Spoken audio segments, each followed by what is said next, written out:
Hello again, everybody, and welcome to another exciting episode of the Jim Cornette Experience. Today on the program, Hulk Hogan calls shenanigans on the death of Betty White, MLW calls shenanigans on the WWE's monopoly, and I call shenanigans on last week's rotten TV wrestling shows. And to join me in all this frivolity and falderall, Hawaiian Brian, the podcasting lion, the king of the Arcadian Vanguard podcast network, Mr. Co-host to you, the high priest of high jinks, the great Brian Last, everybody. Aloha, Jim. A pleasure to be here once again. Makes me wish I had a horn or something when you introduced me like that, but hopefully we're going to have a fun... Well, not that horn. This isn't a race. We're not at the Derby. I don't know what that was. No, we're in a Hanna-Barbera cartoon, clearly. All right. Great to be here. Well, it's good to have you. Well, thanks. It's just fine to have you around. Glad you could, just proud and pleased you could come. I need some help today. I need some energy. I told you this before you said, we're going to have fun before we went on the air. I said, well, you might. I've watched a lot of bad wrestling in a short period of time, and I've watched a lot of just stupid behavior in a short period of time. And I feel dejected, disappointed, downhearted, deprived, depraved, debauched, whatever the case. I feel like somebody stole my change and left me a box of Girl Scout cookies. I'm just disappointed. Did I ever tell you that story? I have no idea what you're referencing, no. I thought about this about 15 minutes ago when I saw a Girl Scout cookie commercial on television. This was 2008-ish, when I was in TNA, right? And once or twice a month, I was driving back and forth from Louisville to Orlando for these TV tapings, right? And so on the way down there, I wouldn't go all the way in one fell swoop. Leaving, I'd come back 13 and a half hours straight to get fucking home, right? But going down, I wasn't in as big a hurry to get there. I would stop an hour and a half, 2 hours past Atlanta in South Georgia, nice little Hampton Inn right off the interstate, park right at the back door, easy peasy, in and out, blah, blah, blah, and continue on my way the next day. So one night I'm there, the next morning I get up, I'm going to head on to Florida, and I've got the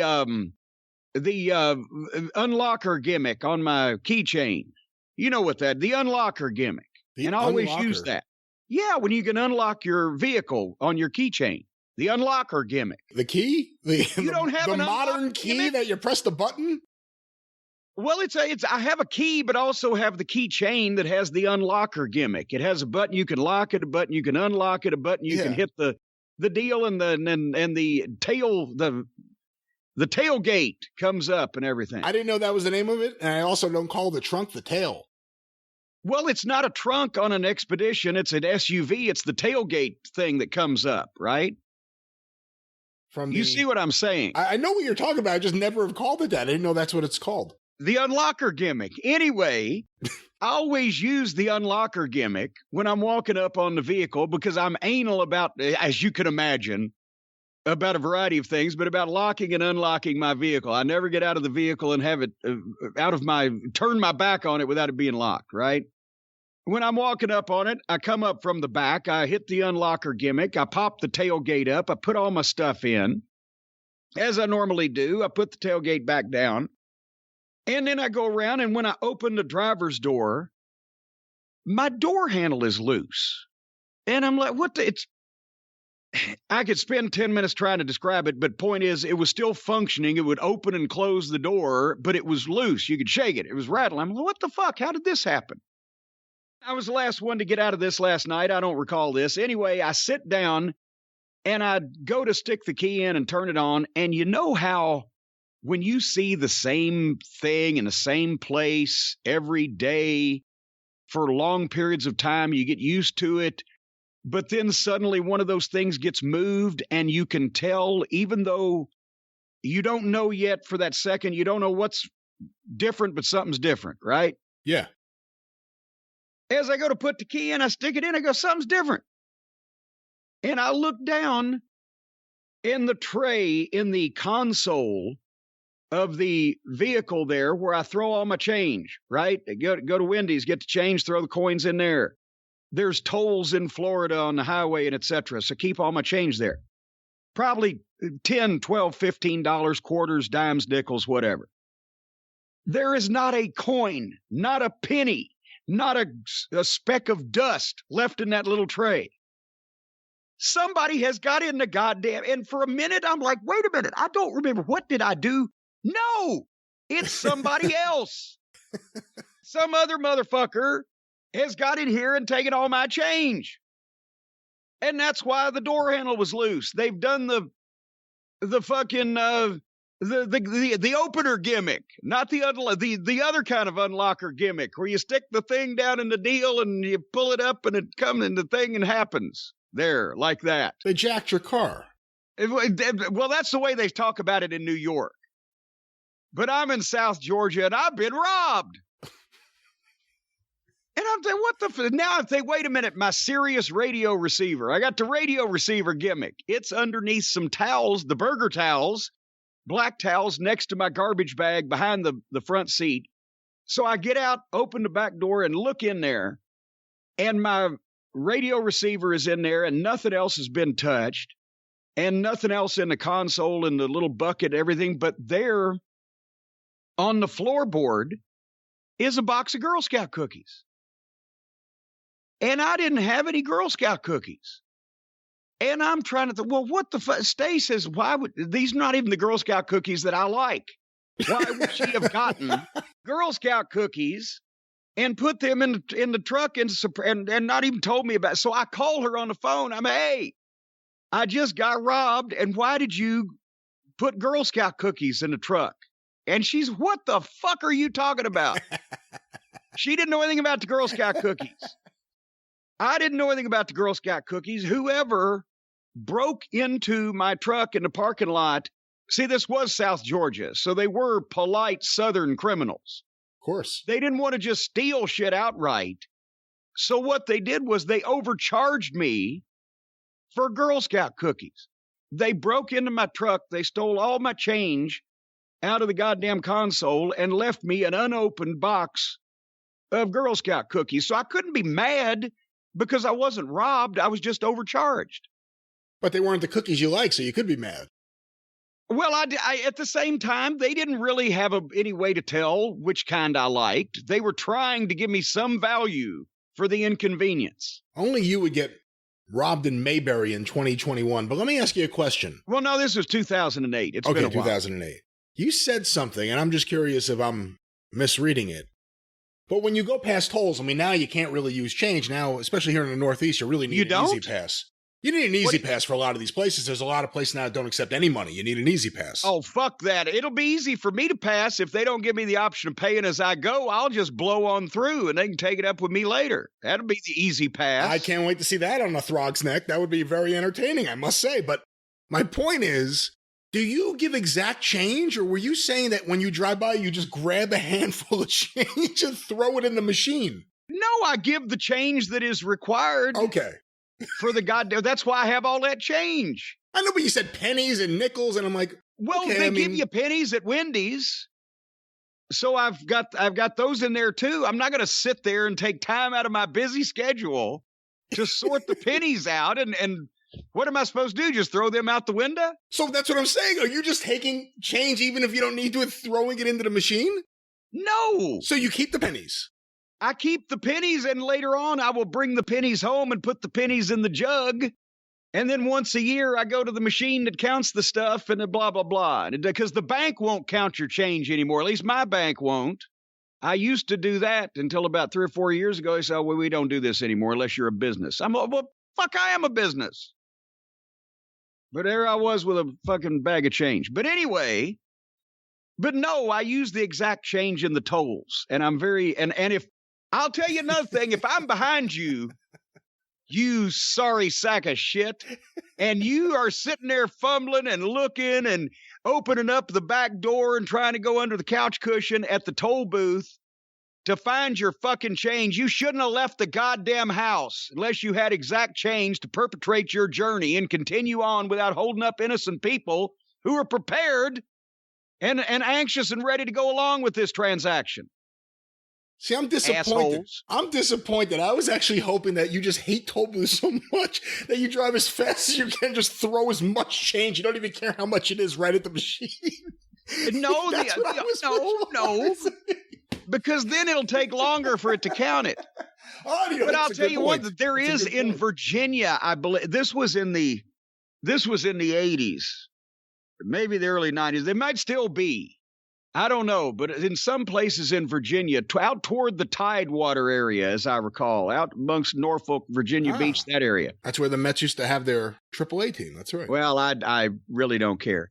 They used to have a deal where you would get off the interstate at night and you would come on this goddamn exit and there was a toll to get off and it was unmanned. And it was only like I came a quarter or whatever. But this is not a place where that you when you're driving to this area, you haven't been going through a lot of tolls. It was like tolls just suddenly come up and it's only a quarter. But if you didn't have a quarter, there was no option of a human being to give you any change. You either had to sit there, I guess, until somebody came along and you could beg a quarter from, or you would back up and continue on the road, none of which was an option if it was 1 or 2 o'clock in the morning we were trying to go home. So those would get blown through. And a couple of times when they had the gate thing, the thing that comes down, you know what I'm saying? The gate. Some of those, according to some of the boys, may have been laying on the side of the road as the boys went by that didn't have a quarter because he couldn't get away any other or get through any other way. But that was before they had security cameras. Yeah, now they film your license plate every time you go by.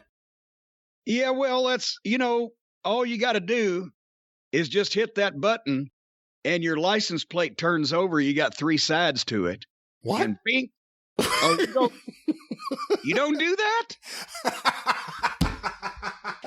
No, anyway, so there's a merchandise update. Last week on the program here, I talked about how that Hotchkiss is getting all the equipment. The equipment is in.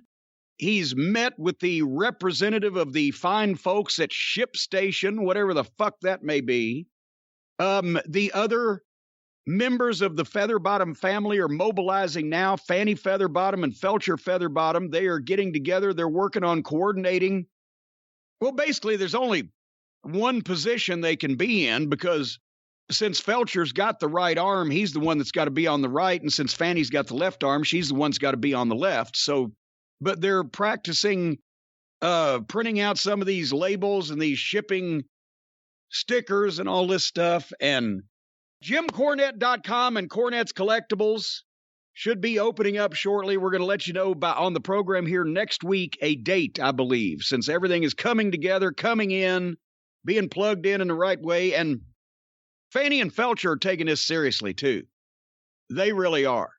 I haven't seen Fanny this excited about anything since the grand opening of Fanny Featherbottom's famous fried frog legs. Is that the name of it? That was the name of it. I said that wrong. I haven't seen Fanny this excited since the opening of Frog Gig and Fanny Featherbottom's famous fried frog legs Incorporated. That's what I was trying to say. And so anyway, we're gonna have an announcement about that next week. But in the meantime, if you've got to have something that once belonged to me, then I encourage you to head right now to JimCornette.com and click on the banner on the main page, the home page that will take you to the Heritage Auction site where they are currently auctioning off the 1982 Wrestling All-Stars trading card set straight from the vault here, including the high-grade Hogan and Andre cards and so much more. If you click on the banner at JimCornette.com, it'll take you right to the site that Heritage is conducting the auction and those specific items.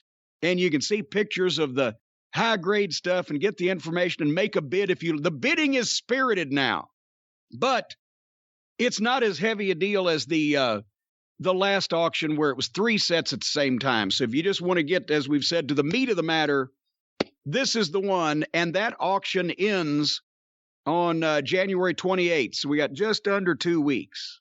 Get in on this, folks. Hulk Hogan tells me this is a hot commodity because days after the photo on this card was taken, Andre the Giant sadly died. So get yours today. That's true. What killed him was reading the first draft of Hogan's book.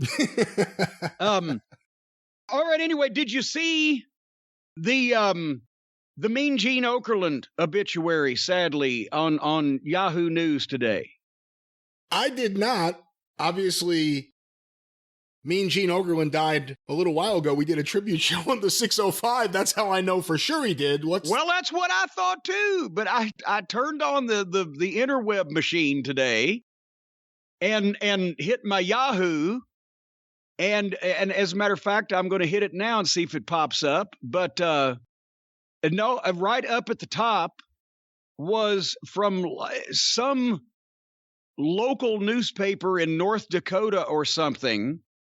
They printed Mean Gene Okerlund's obituary. And I said, well, wait a minute. I was like you. I said, I thought he'd passed a little while back. And so I looked it up, and there, sure enough, Wikipedia, it was 2019. But somehow, Mean Gene Okerlund's obituary just got, and it was like, they were talking about it like it just happened. But it was on this news site today that was picked up by Yahoo, and it said the WWE announced this on their website on Wednesday, and I immediately go to pwinsider.com, like, how did I miss this? What the fuck? What did WWE say, and how did this get started? And apparently it was just some local news outlet that printed it like it just happened, and it got picked up, and it was on the front page of Yahoo. Wait until they find out in North Dakota that AEW started. That's going to be a big topic up there. Hey, I'll tell you what. They get their news 2 years late? What the hell is that? You know what? When we first moved to Louisiana in 1984, Dennis Condrey said, my God, the Eagles were the hottest band on the radio in 1984. And I love the Eagles, but they weren't the hottest band in the land in 1984. They were broken up for 4 years in 1984. It was like, we would joke when we'd get to Louisiana, we'd say, there's the sign, welcome to Louisiana. Please set your clocks back 20 years. Anyway, I got some emails and shout outs because we did this last week on the program, and I had gone through a number of things. I've been talking about that I'm trying to go through the emails. So we've gotten hundreds and hundreds and hundreds of emails, and all of them on my new website contact form say the same thing, from JimCornette.com to Jim Cornette contact form, just hundreds of them. So I'm going in blind, and I'm reading stuff from the last few months, and we excerpted some of them last week and gave some shout outs, and I wanted to do some more. And if you don't hear yours, folks, I'm sorry. If you're just calling to ask me if, permission to scratch your ass, you're probably not going to get read on the air. But if it's something that's like one of these is pertinent, or we want to send a shout out or whatever, if you don't hear yours, I'm still muddling. But anyway, and like I said, this one's a month old. This was from the middle of December. And so I apologize for this, but Andy, whose stepson Micah, so hopefully that'll make sure you guys know who you are. But his stepson Micah was in the intensive care unit in Nashville back in December with COVID and was real sick. And Andy's a longtime wrestling fan going back to the ICW days in Cape Girardeau. So he just wrote to say that we took his mind off Micah's hospitalization for a little while. And Andy, if you would, it's been a month. Please let us know how he is. But don't email me. It'll get lost again. Brian, what's the show email address, or the way that we'll see this on the program, on the drive-thru or something? The one you're responsible for. cornydrivethrue@gmail.com. And Andy, let us know that everything's okay and what's going on. And Chris from the UK, he was at the show I did in Birmingham at the Glee Club back in 2014, and unfortunately, this was from early December. His wife, Rachel, who had gone with him to that show, and even though she wasn't like all into me or anything, she was not a big wrestling fan, but she supported Chris's interests, and she had a good time. But unfortunately, Rachel passed away in November, and only at the age of 35, and it was unexpected. And he mentioned that he was, listening to us to try to take his mind off the situation, and also he has a 3-year-old son. So, Chris, we appreciate it, and obviously we're sorry to hear about Rachel, but if you'd do the same thing I just asked the other guy, if you hear this, and let us know what's going on with you guys now. And I don't know his son's name, but he's 3 years old, so he got a difficult situation on his hands. A more uplifting, even not uplifting, but a more cheery email. This is from Joe, who's from North Carolina, who's had cancer and a liver transplant. So this is going to be cheerful. Because no, it seriously is. Joe from North Carolina wrote us about his journey with cancer and his impending liver transplant, and this is a follow-up to let you, Brian, and me and the rest of the cult know that he's gotten the call. He was sitting in a hospital bed waiting for his, because he got the donor liver, waiting for the transplant. He's listening to the drive-through, he says, as he waits in the hospital bed for the surgery later on that day. And he said, I don't think they got this liver from the black market, but maybe a cult member donated it. I'll never know thanks to HIPAA. But anyway. It's a weird complaint. Well, you need to know where you're getting your liver and your kidneys and your spleens and your coccyx and your uvula. You need to know where those are coming from. You might get a uvula that doesn't match you. It would behoove you to check out your uvula. At no point did I think HIPAA was about to become a heel in this situation. And then boom, there it was. Well, there you go. But anyway, Joe says, thanks to you both for all the laughs you've given me through this. I'll be listening a lot during my recovery, which will take about 3 months. And this was the first week of December. So he's halfway through it. Joe, write us and keep us updated. Get well soon. And get well in 6 weeks. Well, it's his timetable. Well, maybe sooner. Maybe sooner. Well, maybe if he's an overachiever. And lastly, from Tyler. Hey, Jim, I just wanted to email you and let you know that we have Spectrum down here in Southwest Virginia near Pikeville, Kentucky, and it's the drizzling shits. I'm writing this as I stand here with a clueless Spectrum technician that's been on the phone with his useless support center for hours, and they still can't figure this shit out. The technician told me they have caused an outage from here to North Carolina and possibly in your area for any business account that has a static IP address. I don't have a goddamn clue what that means, but if it's something Spectrum can fuck up, I bet they did it. He goes on to say they are the most garbage service ever. We're having to move our business location for a few days because this chuckle fuck has no idea when they're going to be able to give us internet again. Fuck Spectrum, don't let them anywhere near your phone. And that's from Tyler, down there in Southwest Virginia. Is that the part of Virginia that's cowboy country? Well, there are some cowboys there, but I'm not sure we heard from one the other night.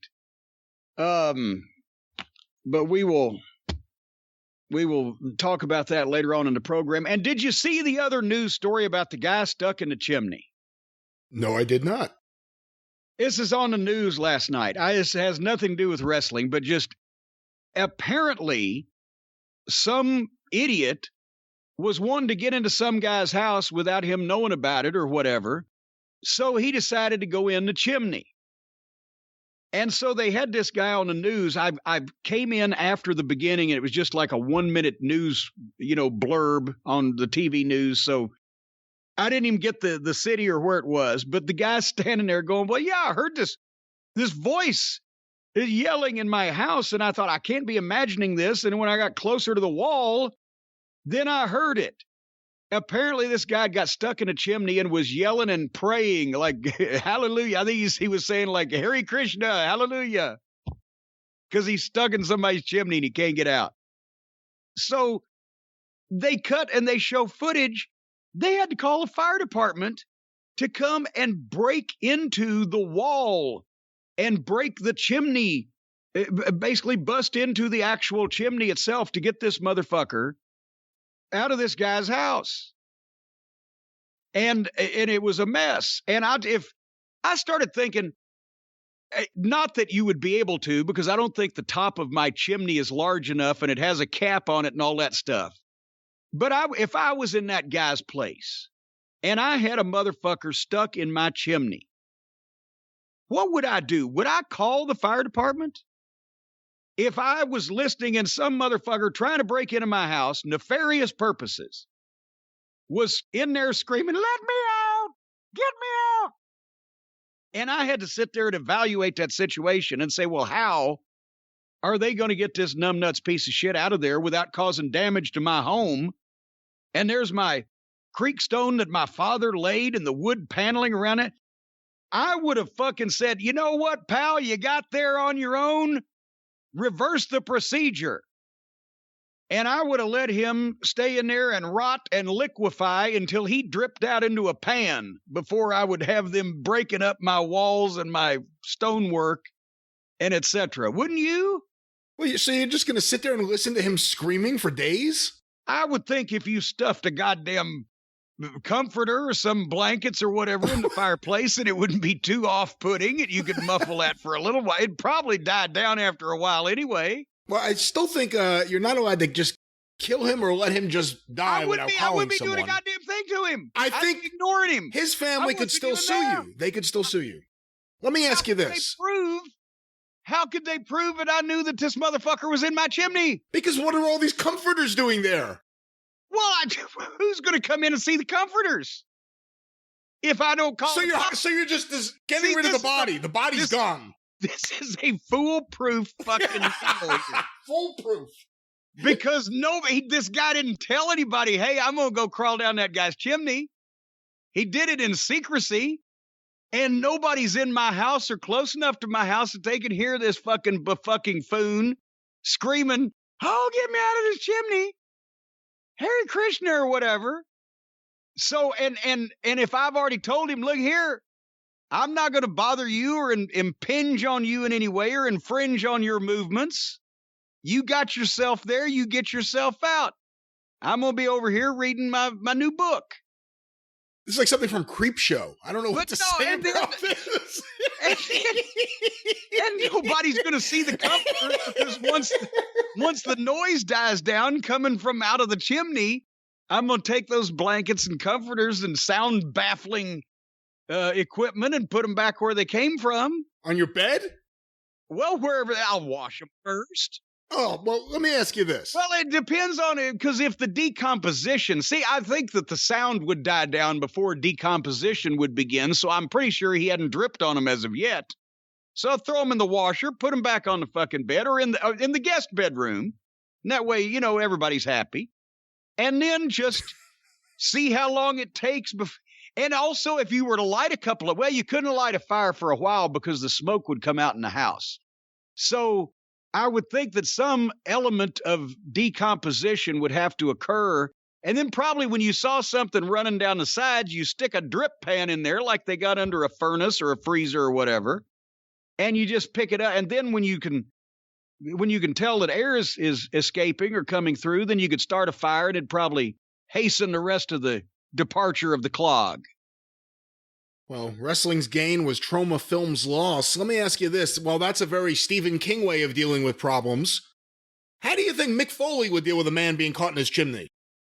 Well, now, first, he would check and see if the man was wearing a red suit and a big white beard. And honestly, I don't think that anybody would be caught in Mick's chimney because Mick is such a Santa Claus aficionado that every time he gets a new piece of real estate, he makes sure that they got a double-wide chimney to prevent Santa having any friction when he comes in and out. Because, Santa, on those tight modern chimneys, Santa's really struggling. So if you were going to break in, you would almost slide right down. Well, that's true, but Mick, he keeps a fire in the fireplace, so only Santa's magic. Elsewise, you'll burn your ass. You try to get down Mick's chimney. No comforters. Fire. That's a very different proposal. Yeah. See, man, then maybe that's a good public service announcement. Keep a fire going in your fireplace at all times to prevent burglars from coming down your chimney. And it'll also prevent property damage when the fire department has to come. You have a wood fire or a fireplace or a gas fireplace? No, what the fuck?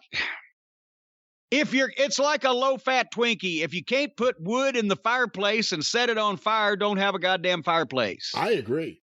Otherwise, it's just a little fire show. What the fuck is that? Well, yeah, but besides that, then you've got a gas fucking line going into one of the rooms in your house that you can ignite.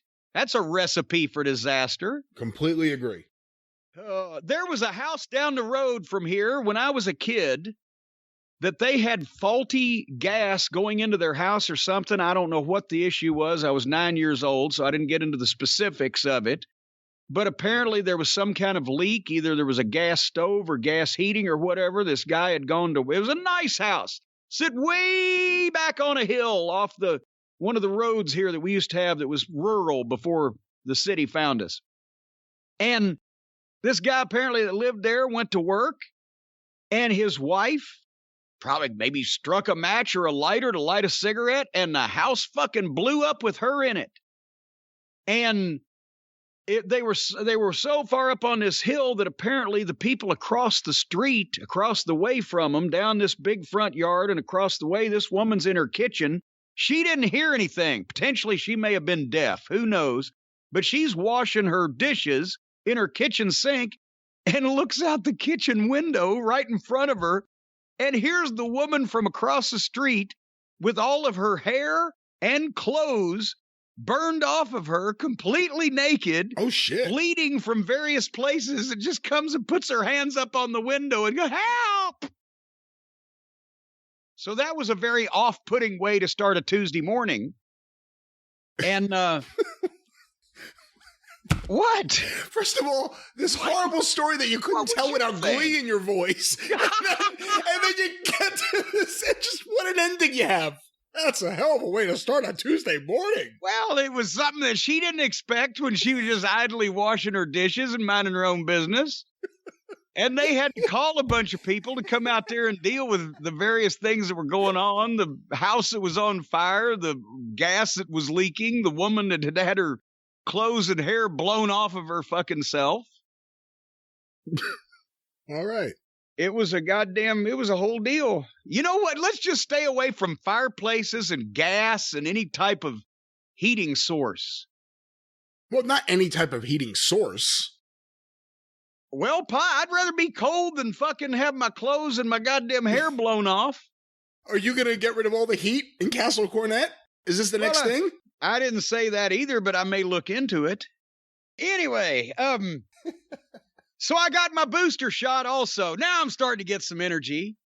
Not thinking about wrestling. I got my booster shot because I'm an intelligent person with functioning self-preservation instincts, and I'm a patriotic citizen doing my civic duty as my respectable president has requested of me. So I'm a good American. Or you can, there's the other side of this. By the way, it's an easy shot. I don't like shots. And I got the sleeve rolled up and I'm going to be like, I'm going to look over this way so I don't see the needle.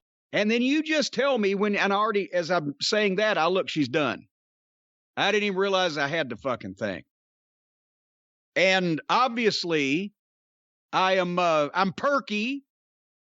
No side effects to speak of.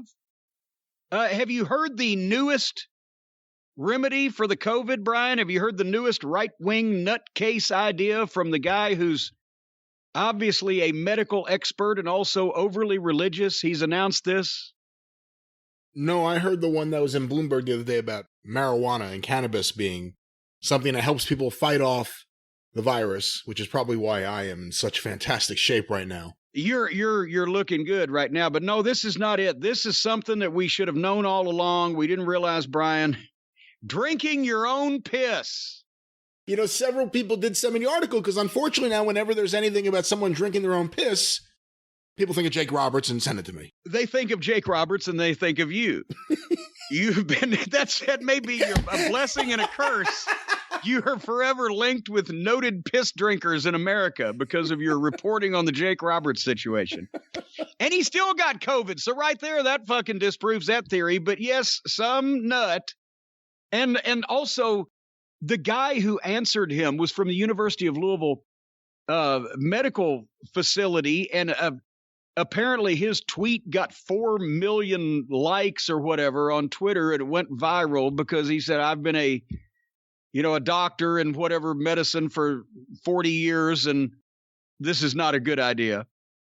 But the guy in trying to sell the concept, apparently, like I said, he's not only one of the anti-vax nuts, but also he's very overly religious because his framing of it was drinking your own urine because God provides us with all we need.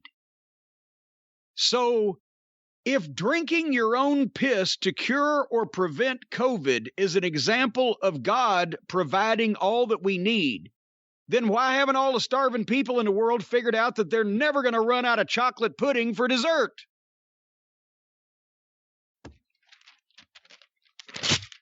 Anyway, so what did I hear, Brian? And I asked you to investigate this. Hulk Hogan has equated Betty White and Sidney Poitier dying with getting vaccinated. That was obviously the first reason that everybody would think of for the death of Betty White and Sidney Poitier is that they must have been vaccinated.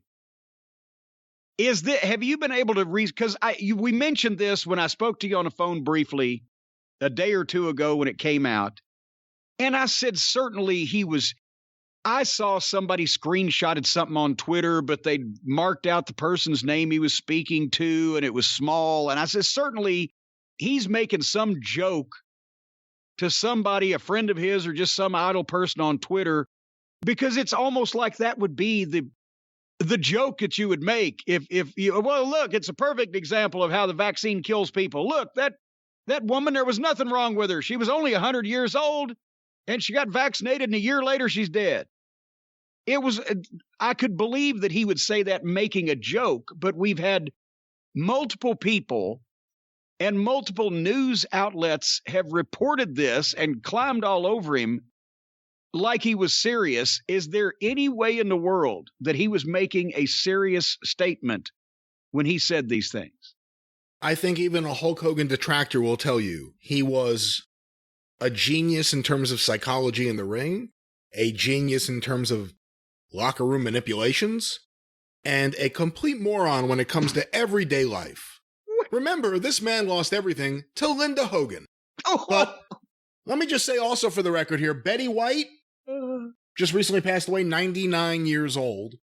Sidney Poitier, a man we can all admire, was, I believe, 94 years old. 95. I was going to say 92. Thank you I stand corrected. Long, healthy lives. So someone on Facebook, it appears, said, well, many directions we can go with this, but I will take jab for 500, Alex. Now, obviously, this is referring to someone else, I'm guessing, who died. I should also bring up Alex Trebek is dead, even though she referenced Alex Trebek here. The verified account of Hulk Hogan responded with 100% Betty and Sidney were also jabbed. They're dropping like flies, but they'll never say it. So he just chimed in on somebody else's conversation to drop these pearls of wisdom. I understand they're bringing him to the Mayo Clinic next week to speak to some of the young doctors on his thoughts on how to treat pandemics. Maybe do brain surgery. Maybe he could take the brain out, fiddle around with it for a little while, put it back in.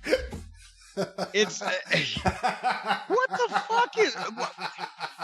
Look, obviously, just shut up now. Obviously, you know what I'm talking about. Obviously, Betty White would have been vaccinated as one of the most senior citizens in the world, would have been vaccinated as soon as the vaccine came out. And so, as a matter of fact, would Sidney Poitier. So, again, that was almost about a year ago now. So, yes, he's not even saying, and there's no evidence because it didn't happen that they got vaccinated that day or the day before and suddenly died. It's that they got vaccinated, obviously, certainly, as soon as the vaccine was available for senior citizens. And my God, a year later, they're both dropping over at the age of only 99 and 94, respectively. What the fuck is the matter with these people?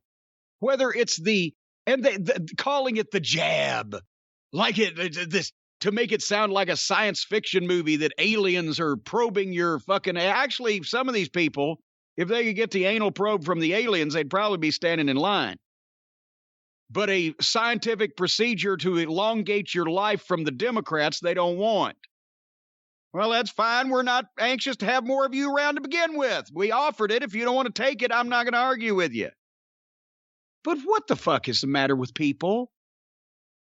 You can't even make a case that this is like the lawsuits over the drug companies not telling people shit for years and years about their product because they were trying to get away with something and make money. This is literally something that is designed to be administered to every human being on the planet.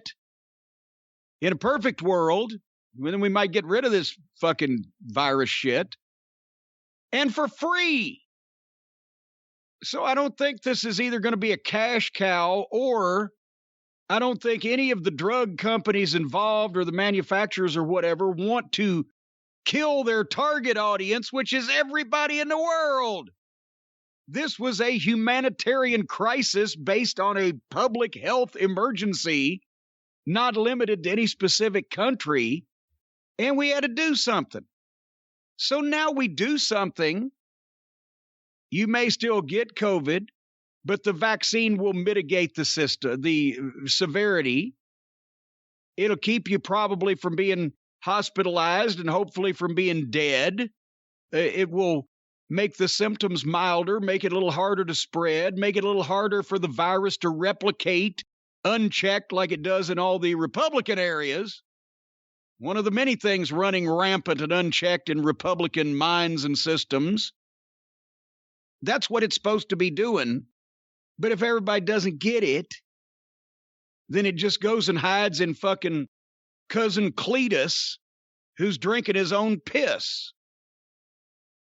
So, and again, also, for the people who say, oh, but it's a way for the government to, yeah, we found out now you can, because we do it to our pets. You can put a chip in a living thing and track it, but not in a goddamn vaccine. And the people that are so concerned about the government keeping track of them with a tracking device in the vaccine are people that even their own immediate family couldn't give a shit where they are. Nobody wants to keep track of them because they're not important enough. This isn't Mission Impossible. So now we know Hogan is a basket case like the rest of these knuckleheads and a public health menace. Do you think he got vaccinated at all? It doesn't sound like that would be the case. He's a senior citizen. He's at all. No wonder he's immortal. They're saying he's had all kinds of health problems and we don't see him anymore because he's too stupid to get vaccinated. So he's fucking hiding in the goddamn basement of Hogan Manor. I thought Linda had Hogan Manor. That's right. What did the Casa Hogan or whatever they called it on the show? Well, Richard Belzer, when he successfully sued after Hogan almost killed him on live TV, he bought a house in the south of France and he named it Shea Hogan. That's true. Ah, well, I remembered something about Shea Hogan or Casa Hogan. I just did, as you would figure, Hogan didn't actually own it. But come on, again, with Betty White and Sidney Poitier, and they would be sitting there going, so this fucking goofball, balding, meat-headed wrestler that probably thinks, I'm sure he was a Donald Trump fan and probably thinks people ought to be drinking their own piss and taking horse dewormer. He accused us of dying from the vaccine. They would be turning over in their graves. At any point in his life, can you imagine at any protest he attended or at any award show he was on the line for? Excuse me, Sydney, your thoughts on what Hulk Hogan had to say? I have other things to do. The scientist, Hulk Hogan. I thought his story in Hulk Hogan was my favorite new Hulk Hogan gimmick. But scientist Hulk Hogan may be my favorite. Well, he does have a pre-med background. But unfortunately, Metallica came calling right about the time that he was going to get that degree in brain surgery. And but Hulk, please, again, we don't need any more help with fostering misinformation amongst stupid, gullible people. But, folks, if you don't want to be like Hulk Hogan, if you want to be healthy, if you want to get your vaccine, get your booster shot, don't be eating the magic mushrooms, eat the magic spoon. That's what you need to eat, because Magic Spoon is a healthy breakfast full of goodness and not psychotropic drugs that will make you imagine ridiculous scenarios that are not true. Right, Brian? No psychotropic drugs in the Magic Spoon. Not at all. Not at all. Nothing. You will not see any unordinary colors or anything else. It'll just be a delicious and nutritious, wonderful way to start your day or nibble throughout the day. Well, you'll see all kinds of exciting colors because they come in all kinds of exciting colors, pastel colors, fluorescent colors. There's the cocoa, the fruity, the frosted, the peanut butter, the blueberry, the cinnamon, the cookies and cream, the maple waffle. It's a veritable plethora. It's a plethora of tastes and colors and excitement, all healthy and good for you. It's only 0 grams of sugar, 13 to 14 grams of protein, and only 4 net grams of carbs in each serving. Only 140 calories a serving. It's keto-friendly. Friendly to everyone named Keto Kalen. It's gluten-free, grain-free, soy-free.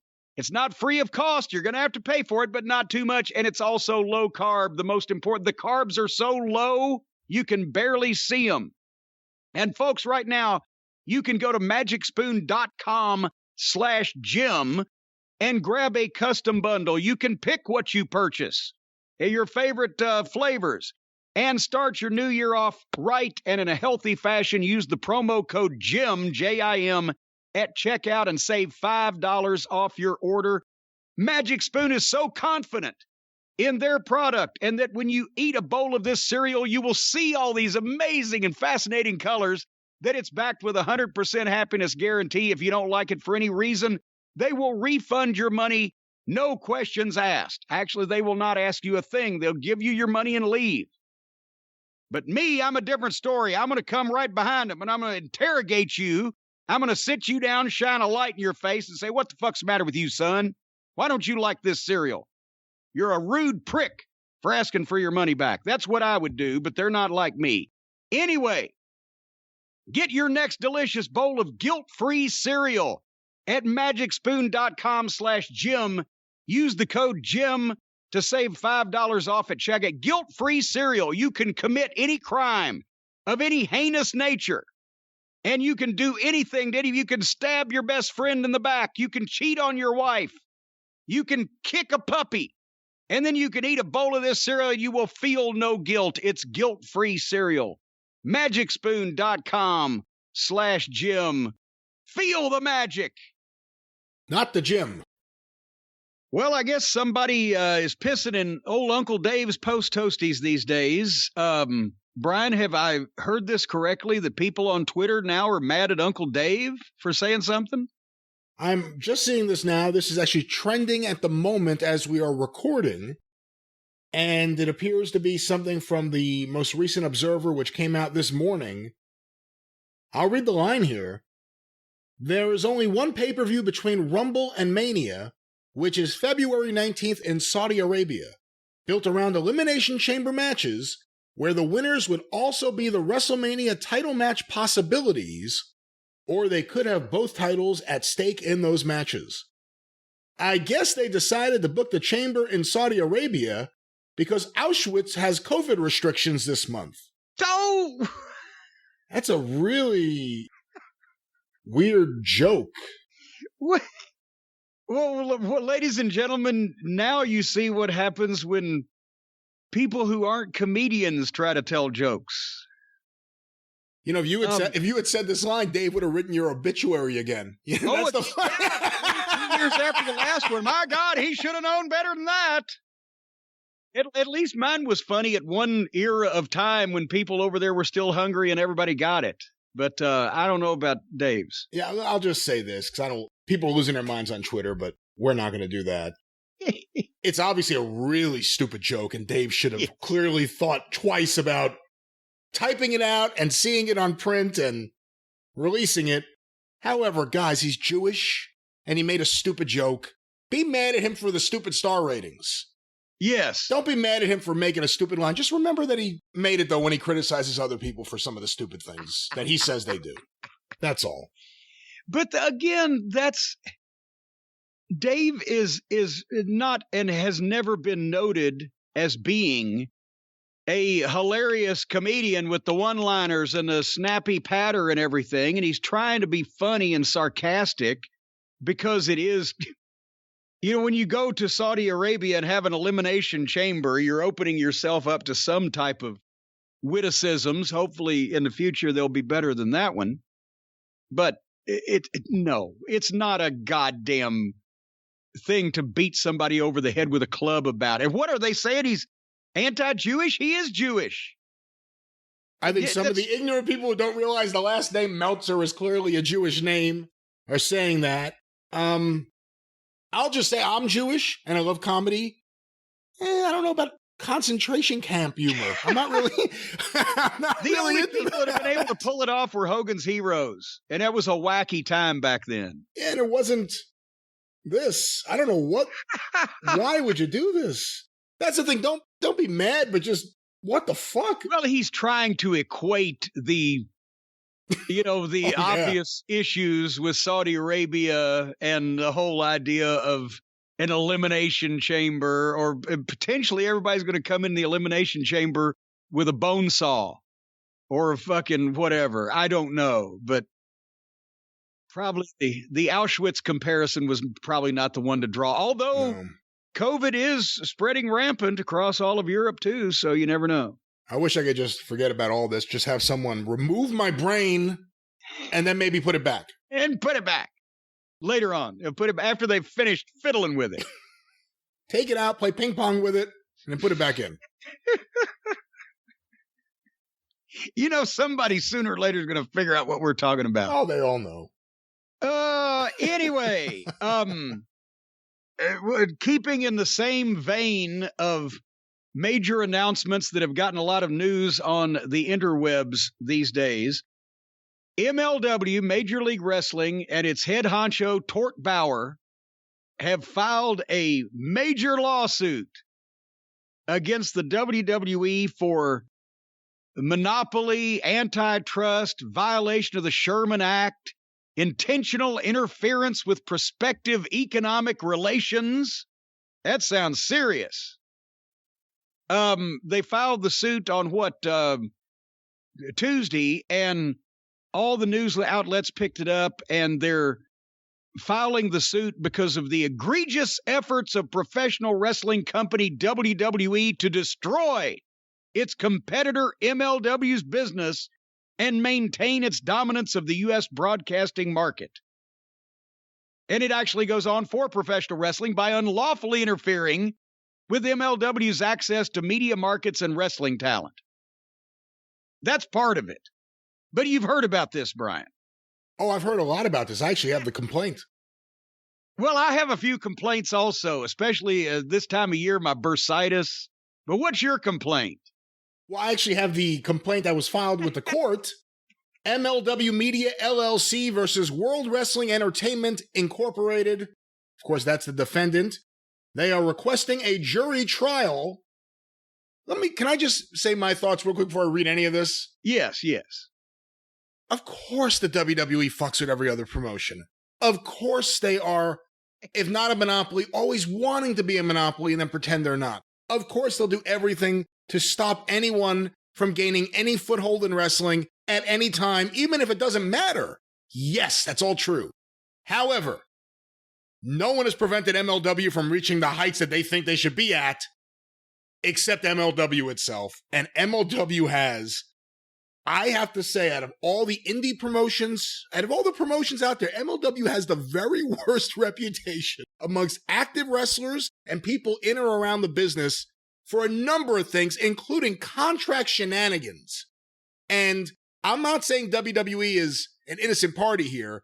I'm saying I think this is just a giant cash grab because MLW is a joke and everyone knows it is. But now I'll read from the complaint. Okay. This action arises out of the egregious efforts of professional wrestling company WWE to destroy its competitor MLW's business and maintain its dominance of the U.S. broadcasting market for professional wrestling by unlawfully interfering with MLW's access to media markets and wrestling talent. You just read that. MLW, a professional wrestling company that generates cutting-edge professional... Let me stop right there. See, this is how I can't take this thing fucking seriously. MLW, a professional wrestling company that creates cutting-edge professional wrestling content and sells broadcasting rights to that content, competes with other wrestling companies, including WWE, through locating and signing up-and-coming wrestling talent, promoting and selling tickets for live events, and broadcasting and licensing wrestling programs. WWE has dominated the U.S. market for wrestling broadcast content to the tune of 85% of the market since 2001, when it acquired its biggest competitor, World Championship Wrestling, maintaining its dominance through unfair and anti-competitive business practices, including poaching talent, misappropriating confidential information, interfering with competitors' contracts, and cutting off competitors' access to their viewing audiences. You want me to stop there? There's a line in between the lines there. Boy, we shouldn't have brought Bruce Pritchard in for that few little months run there and told him things he shouldn't know. I think a large part of it is, that's the thing. If this thing goes anywhere and they start deposing people and there's discovery, Bruce Pritchard may have some explaining to do. But to that point, without even taking sides, while that would be going on, MLW, again, they have a reputation for trying to capture wrestlers under contract to use as leverage to get money out of wrestling promotions. That is their reputation right now. And now they're just trying to get money out of WWE. That's the way I see this. Well, I was there a couple of years ago. I didn't sign a contract, obviously. I'm allergic to those these days. It was all a verbal agreement per date. But I must admit that I was shocked by the number of guys that they had under contract, because I was like, well, you know, they're putting some money in this. And then when AEW was starting to become a thing, that was right about the time that I was there. Some people were starting to talk about it.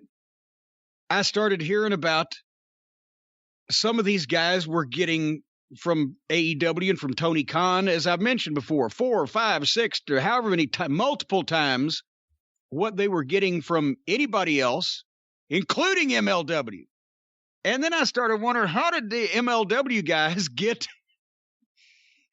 these guys to sign these contracts for this little amount of money? And as we mentioned, and many times, and you said and reminded me of just the other day, young wrestlers that don't have any path that they can see to stardom or to attention or to getting over, get on TV. They just want on TV. They want to show what they can do.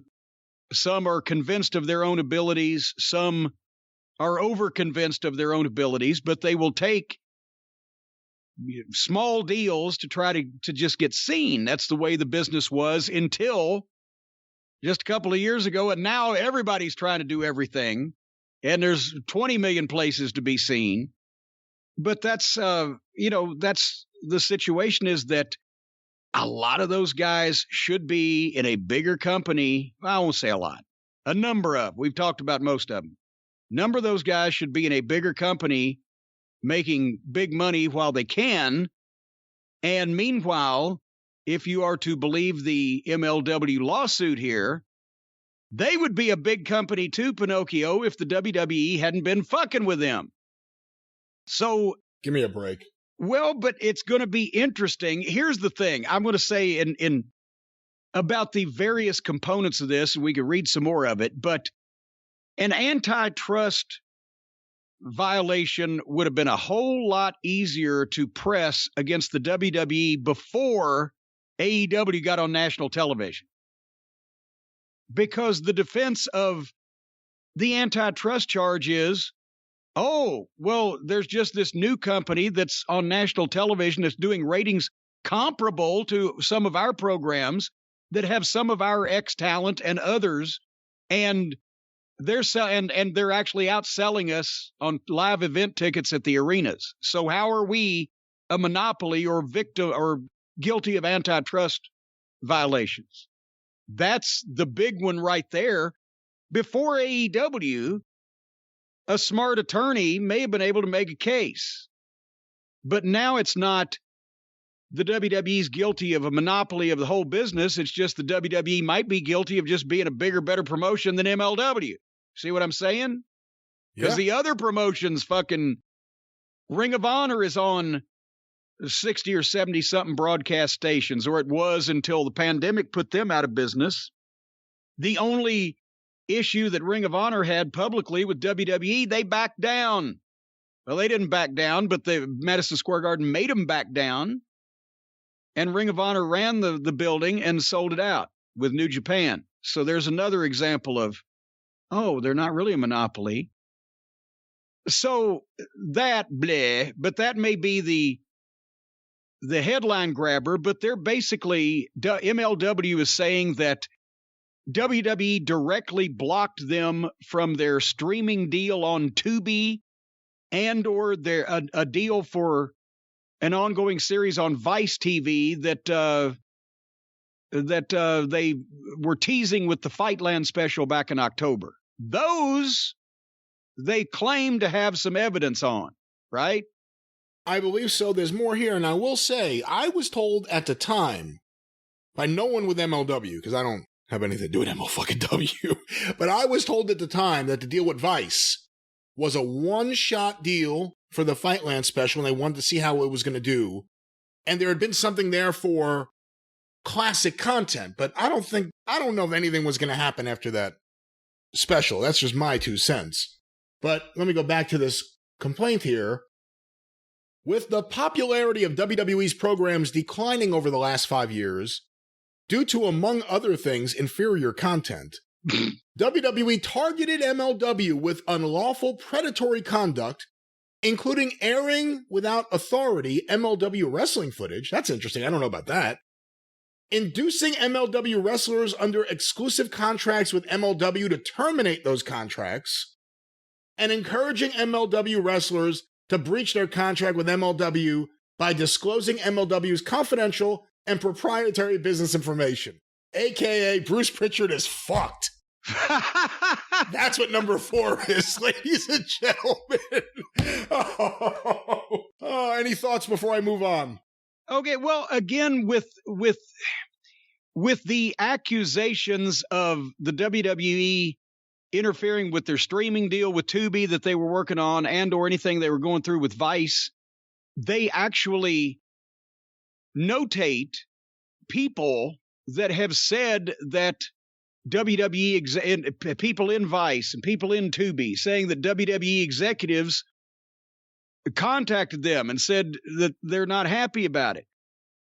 That's going to be something that does MLW have these executives that they can depose that will tell the truth under oath and say that? If they do, then that's a very interesting thing. Well, here's the other thing. Pretend I'm Wrestler X, okay? And I'm under contract to MLW. And let's just say at some point I've formed a relationship with someone in WWE. I have a friendship, someone I can call every now and then. I get advice or I talk to someone I know, and there's nothing wrong with that. I tell them, look, I'm tired of being paid $150 a month and I'm tied to this contract for a few years. This is fucked. I can't make money in my trade. Wouldn't you say, well, you should probably figure out a way to terminate that fucking deal? It sounds awful. Who signs that contract? Who's your attorney? I mean, seriously, that's the other issue. It's not like MLW are giving comparable contracts to talent that AEW or WWE or probably not even Impact. I mean, MLW has a reputation. Ask any wrestler. They don't pay. They pay shit. and they want to lock you up to pay you shit. I honestly found out accidentally that I was the highest paid talent on the events that I appeared on to do the color. Just because they knew that I wasn't anxious to be on TV just for the sake of it. But that's what I'm saying, is that with the various components, the antitrust / monopoly might have landed better before AEW. I think that's just something to grab headlines. There can always be an issue over contract tampering between wrestling promotions, because contract tampering, it's going to come up for reasons that you said. If people have friends they talk to, whatever, and that's something that the WWE has watched out for in the past so that they wouldn't get caught on. In the old days, it used to be arena tampering, and I mentioned even the old days, even the modern days, when they tried to get Ring of Honor New Japan bumped out of the Garden. But now the modern version of arena tampering in a wrestling war is TV tampering. So whether it was Vice or whether it was Tubi, they're making these claims, so they're going to have to produce the executives from those companies that they claim told them that the WWE called and was pissed, and they're going to have to say that under oath. And that'll be interesting. And, well, who were those WWE people, et cetera, et cetera? If only WWE hadn't interfered with MLW, they probably could have been in the Garden right now. The Olive Garden! They never would have been anywhere near the Garden or any other respectable building. Give me a break. What is this? We're pretending an indie promotion that's really a vanity project is a real promotion that had any chance in hell.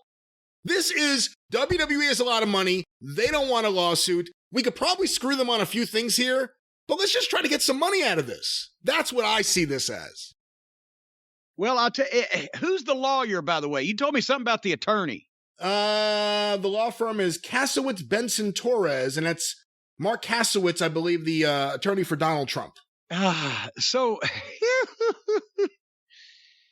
and they got a shyster lawyer on top of everything, because nobody else would defend Donnie Dipshit. But a lot of these lawsuits, and the WWE, of course, has answered saying there's no merit to this. This is all garbage, and that's what they do with all of them. But they win the great percentage of the ones that they're involved in because either it's a lawyer that doesn't know the wrestling business. Remember the concussion lawsuit, that fucking idiot?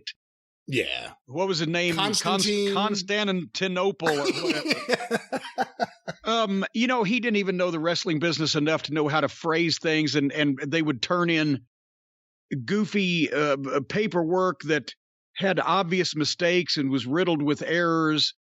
It's always a lot of the wrestlers that press the lawsuits are guys who, the concussion lawsuits, they had a 20-year career. They spent 6 months in the WWE, so it's all the WWE's fault. People wanting rights and royalties on shit that they signed away a long time ago for good or bad.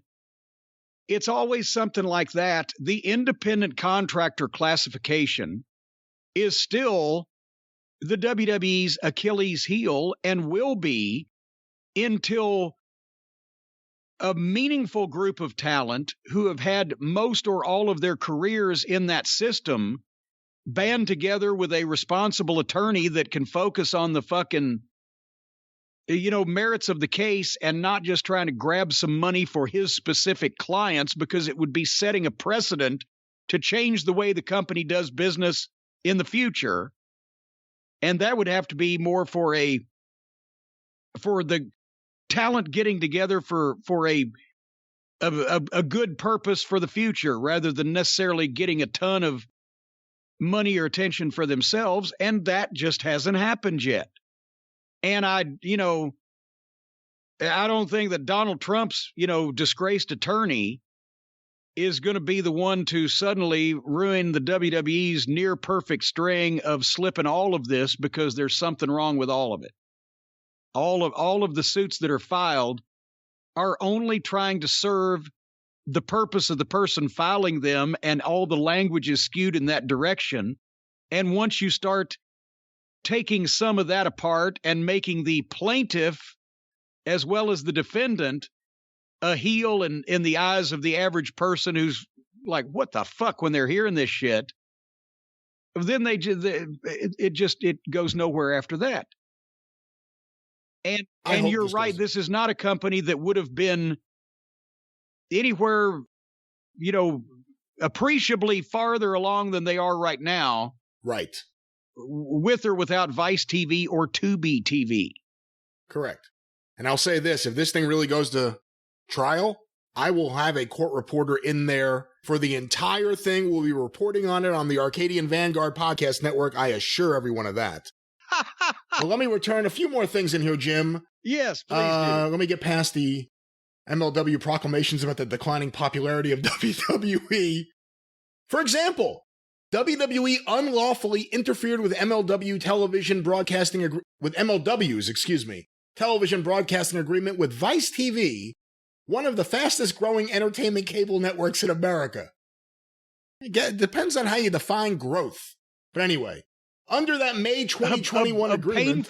A painful, bulbous, pus-filled fucking growth, Under that May 2021 agreement, Vice agreed to air MLW's archival footage. See, that's what I heard was the deal. Yeah, well, and it was their old episodes that they had done in the past to try to, supposedly, according to the MLW spin, familiarize the Vice viewers with some of their talent and their ambiance. The fans got familiar with the remote control when they turned to another channel. But Jim, let me get going back with this thing here. And the parties were also engaged in negotiations to expand the agreement to include the broadcasting of new licensed programs. So they were having talks. There was no deal. They were talking about a deal. Hey, you're airing our thing. Can we interest you in some of this other pizza we got over here? Look at this over here. Look over here. That's what that is. When WWE found out about the MLW Vice agreement, its senior vice president, Susan Levinson, called a Vice executive to tell him that WWE's owner, Vince McMahon, notorious for his aggressive business tactics, was, quote-unquote, pissed that Vice was airing MLW content and wanted Vice to stop doing so. The Vice executive told Levinson that, quote, I think this is illegal what you're doing, end quote, and that it was probably an antitrust violation, to which Levinson responded that she could not control Vince McMahon. Well, at least there's some honesty there. WWE had considerable leverage over Vice because professional wrestling was an important part of Vice's programming and wrestling viewers were an important part of Vice's audience. Well, hold on there, cowboy. Except for the MLW specials, they didn't show any professional wrestling. It was Dark Side of the Ring. Well, let me finish this. This addresses that. Okay. Vice, therefore, needed WWE as the overwhelmingly dominant wrestling company to ensure the success of Vice's wrestling-related programs, which included a series, Dark Side of the Ring, often focused on WWE storylines based on input from WWE. Wait, what? WWE's interference resulted in Vice withdrawing from negotiations over airing new MLW content and in Vice airing only a single MLW program. Dark Side of the Ring doesn't focus on WWE storylines. It focuses on WWE real tragedies, if you want to use that word, and they don't rely on input from WWE. They can't even license the footage. If truth be known, they cross their fingers and hope that WWE doesn't sue them for doing a program truthfully about the particular incident. And they had Jerry McDivitt on to give his take on the steroid trial, but usually the WWE viewpoint, more often than not, has been withheld by the WWE. So this brings Dark Side of the Ring into this, because now they're going to have to answer if WWE is giving them input on what they're putting on their show, which is ridiculous, I would think. On the face of, oh yeah, please do 8 shows about every horrible thing that anybody in our company has ever done. We have a real big favor to ask. Can you do one on the plane ride? We're trying to get Flair out from this contract. Can you do something on the plane ride? Thank you very much. We'll see you next season. Oh my God. You know, I don't know what to say otherwise than it sounds like Cody would have written this about himself. MLW is claiming that they're the center of the universe here and that everyone has been, I would have to think, besides obviously Bruce being a mole in the molehill there, the WWE as a whole is probably spending more time thinking about their own business and then AEW's and then maybe even Impacts or maybe even Ring of Honors and then MLW. I don't think they're targeting them specifically for elimination because they're worried. We have 85% market share. How do we get to 100? We have to knock out MLW. That's the most important thing. We must stop them at once. Well, and where did they get that percentage breakdown also? Because, again, WWE SmackDown draws approximately 2.5 times the audience of AEW Dynamite. That's not 85-15. Well, let's continue with some of this. Now, there is a redacted part here. I'll get to that in a moment. WWE's interference with MLW's business continued in mid-2021 after MLW entered into a lucrative agreement with Tubi, a California-based streaming service owned by major media company Fox Corporation. Under the agreement, this part is redacted, so we don't know what specific terms of the agreement they're addressing here, but the next sentence picks it up. The agreement would have had a profound impact on MLW's business by giving it exposure to Fox's broad television and NFL football audience. What? Further positioning MLW for future media deals. Now, wait a minute. Are they saying because Fox owns this streaming service that they would suddenly be bumped up next to NFL football and Who Wants to Be a Fucking Dermatologist or whatever the hit Fox shows are? Well, here's the thing. Based on the wording of this, it could be that, or it could be as simple as they guaranteed us a 30-second crawl that will show Tubby, and maybe we'll appear on that crawl during an NFL football game. Like, that's the thing. You could play semantics with this, and it could be one or the other, and they would both technically be right with the way it's worded here. So, let me continue.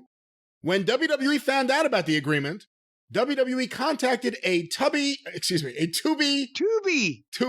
I got Tubby the Tuba on my mind.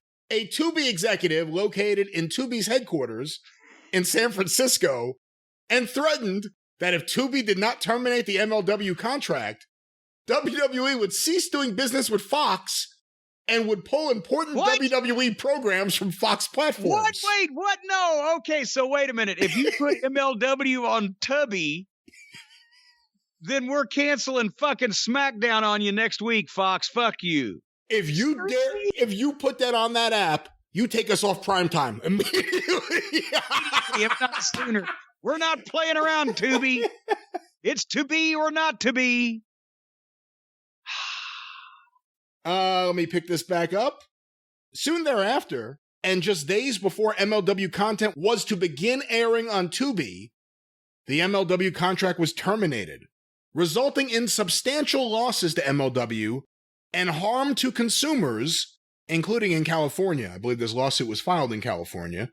And 3, 2, 1, Jerry McDivitt just had it moved to Connecticut. No, I'm kidding, but give it a moment. WWE's wrongful interference with the Tubi MLW agreement reversed the momentum the company had been generating with fans, cutting off MLW's access to a broader fan base and leading to event cancellations and delays, resulting in a 40% drop in ticket sales within weeks and a substantial decline in MLW's valuation. Wait a minute, hold on. They're saying that they weren't on Tubi, but they were about to get on Tubi. But when they didn't get on Tubi, it caused their tickets to drop 40%. And also a substantial decline in MLW's valuation, which I'm assuming is the valuation they have for themselves in their Are they fucking down head. into negative numbers at this point? Again, what is MLW? What is MLW? Well, thank you very much, Luther Haggs. What is MLW? Who is MLW? Let me clarify this for you Ghost of Mr. Chicken fans out there. It's an independent wrestling promotion, and apparently it's the one in the world that I don't hate as bad as you do, just because you're incensed because I don't hate. behind the scenes. Oh, no. I'm not hating. I'm just not pretending. There's a lot of people out there that pretend MLW is a real fucking thing. They report things on the front page of their websites like MLW is legit. It's a fucking vanity project. The guy's like a fucking concierge with an ego. What the fuck? This isn't a real fucking thing. Why does anyone pretend like this is a real fucking thing? It's a joke. Everyone knows it's a joke. And if you're going to report on it, report on what all the wrestlers in the business say about it. What the fuck? You want to talk about Impact? That's a real company. I can joke about that. I don't hate MLW. It's a little thing over here. Well, I hate Impact because they have murder mysteries and fucking murderous weddings and things. So I don't want to talk about them either. But nevertheless, what this is, as you said, a lawsuit, trying to get some money, I would think, because so you get on Tubi.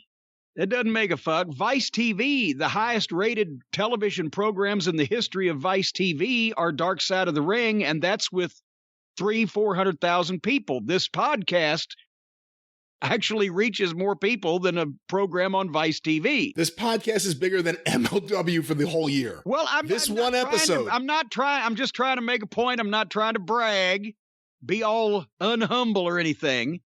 But the point is, we're not talking about something that prevented this one company from being a transformative situation here. However, I like the contract tampering parts of this, because if they've gone that far, they obviously believe that they have these executives from Vice and or Tubi that will finger the specific WWE executives, whether one said that it was that Susan Levinson, that Vince was pissed. Another one, Stephanie McMahon, supposedly called Tubi directly. So let's see if they can prove this in court under discovery and when people are given depositions. Who's going to be the person at Vice that says WWE's been directing how we cover things on our wrestling programming? That ain't going to happen. No. What leverage did WWE have over Vice? That's the thing. When you actually break down each individual thing, is it just because they're a big media company and we're scared of them? Then why would they be airing shows showing their wrestlers to be everything from murderers to molesters? Doesn't make any sense. And also, if those executives that we talked about, if there's no corroborating evidence from a third party or anybody else, what's to prevent those people at risk of getting heat at their own jobs from saying, I don't know what you're talking about? They better have somebody to back that up, or recording or documents or email or something.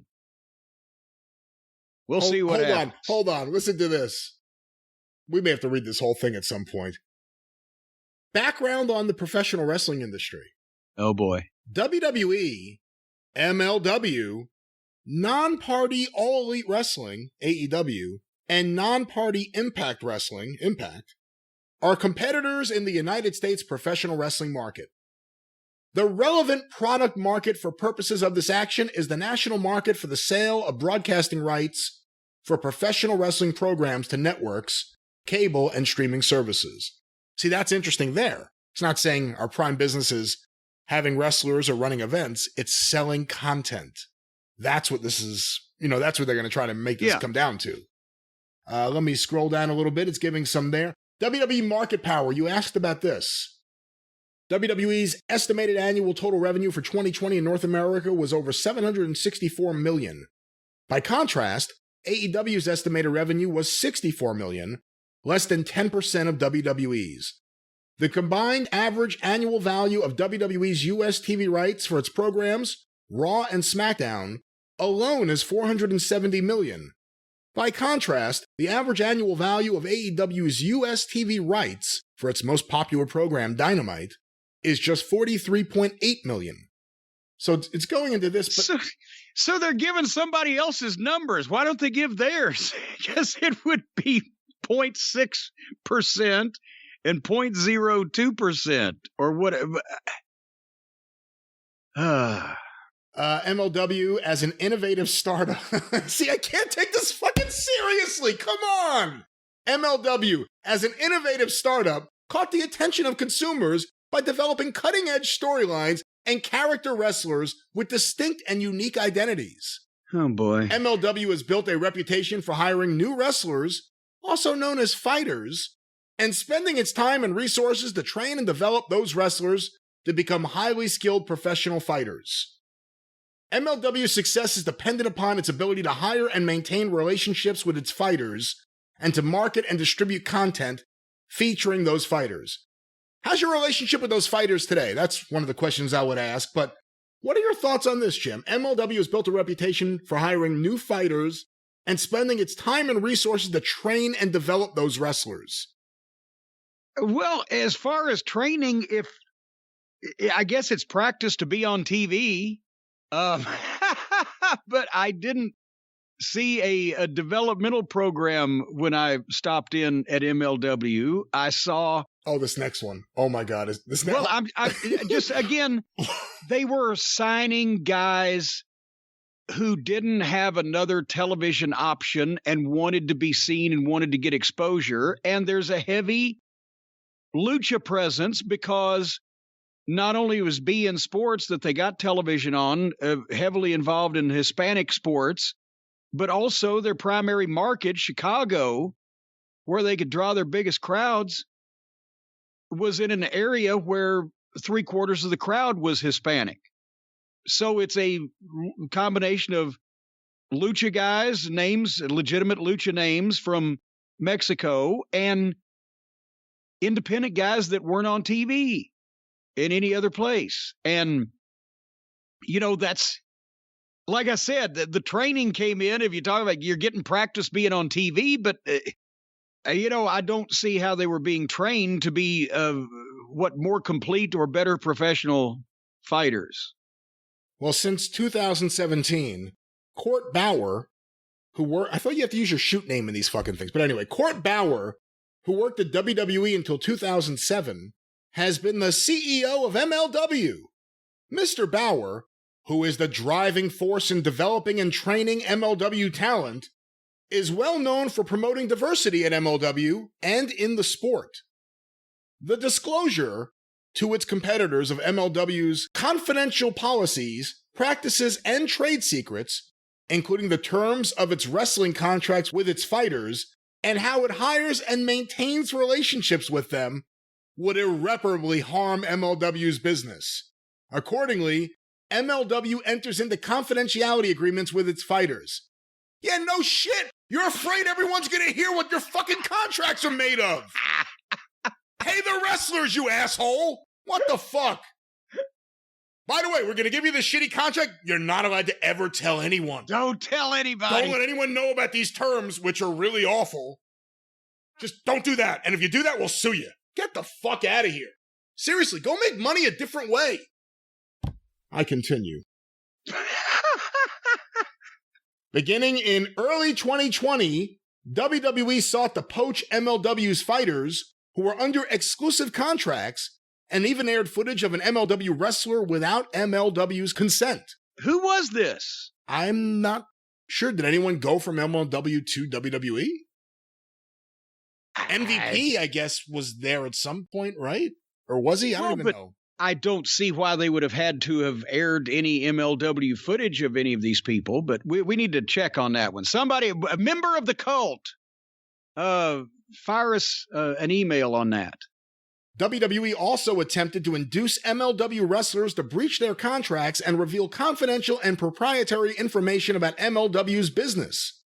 WWE also sought to prevent wrestlers from working with MLW by refusing to hire wrestlers who had worked for MLW.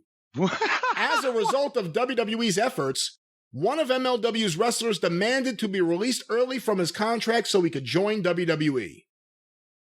Okay, who was that? Yeah, and what was the contract? What were the terms of the contract that this wrestler asked to be released from. The idea of WWE, let's say you go to developmental, you make a little bit of money there. Let's say you get on the main roster, you sell some merch, in a few years you're making some good money. What contract did this wrestler, Wrestler X, ask to be let out of for that? How much was that paying him? See, this is where it becomes complete bullshit. This is where it becomes complete bullshit. And who in the wrestling business is going to defend MLW? That's what I want to see here, too. Bruce came in, I'm sure, and saw the same thing I did, that there was several. MJF was one, Hammerstone, Jacob Fatu. There were a number of guys there that had the talent and the potential and were unseen, but could get over and could be major stars for a big company. And that was before, I'm sure, Bruce ever thought that Vince would lose his mind and bring him back, because he's the only one that Vince likes to talk to. But he, talked to these guys. And then when he got in a position where he could potentially get brownie points for himself by bringing in new talent that Vince would like or that would get over or whatever, I'm sure he told whatever he knew and called those people that he had numbers on to see what their deal was. And I'm sure he did the same thing. He ran the talent relations department for Impact Wrestling from I fired him in 2017. Was he there for 2 years? However long, for a couple of years there. So he knew all those guys too, and their phone numbers and what their deals were. If you want to prevent that, don't ever hire anybody that's worked for another company and has a chance to go back there. Because as soon as they do, they're going to spill their guts. And that's just the wrestling business. Well, here's some more info about the Vice deal, because you were asking about that. In the spring of 2021, MLW entered into a television deal with Vice, under which Vice would air MLW's archival footage. At the same time, MLW and Vice were negotiating an expanded relationship, which would include the airing of new MLW programs on Vice platforms. And let me just say this too, for anyone out there that thinks, oh my God, a big network signs you. Vice doesn't necessarily have a big budget. It wasn't like they were going to sign MLW and put a big production budget together for this. MLW, I'm pretty sure, would probably have to still supply their own production budget. Well, yeah, Vice is, there's... They would air it. They weren't going to produce it. Well, yes, but there's all kinds of local television stations in the major markets, New York, Chicago, L.A., that have a bigger viewership in that market than Vice does nationally. So it's not like that, this is it's not like it's the Turner Networks. In June 2021, after WWE learned about MLW's agreement with Vice, WWE executive Levinson warned a Vice executive to stop airing MLW programs, saying Vince McMahon was pissed that Vice was airing MLW content. At the time, WWE knew that it had leverage over Vice because Vice, which caters to viewers of professional wrestling, needed WWE's continued cooperation and access from WWE to ensure the success of its wrestling-related programs. For instance, WWE knew that Vice's special programs included a series, Dark Side of the Ring, that often focused on WWE storylines and included input from individuals associated with WWE. Indeed, later in 2021, Vice aired WWE attorney Jerry McDivitt in a starring role on an episode of the Vice series Dark Side of the Ring, which focuses on wrestling stories, including many involving WWE. Additionally, A&E, which owns a 20% stake in Vice and runs and owns a majority of Vice's production operations, has a relationship with WWE, airing WWE programs and A&E WWE partnership programs. Of course, the biography series on AEW on A&E would be a good example of that. Any thoughts on this? Well, yeah. Are they saying the same thing using different words on every page of this complaint? Pretty much. I think they've made the point. There was skullduggery afoot. I'm still waiting to see what the depositions are like. Here's another one. Listen to this. You sound so gleeful. I didn't hear anyone talk about this one. I'm just going through the complaint. Around the same time, Fight, a streaming service focused on combat sports, approached MLW with a media rights offer that would have paid MLW for providing wrestling programs to Fight. MLW immediately agreed to discuss the terms of the deal, but Fight then abandoned it.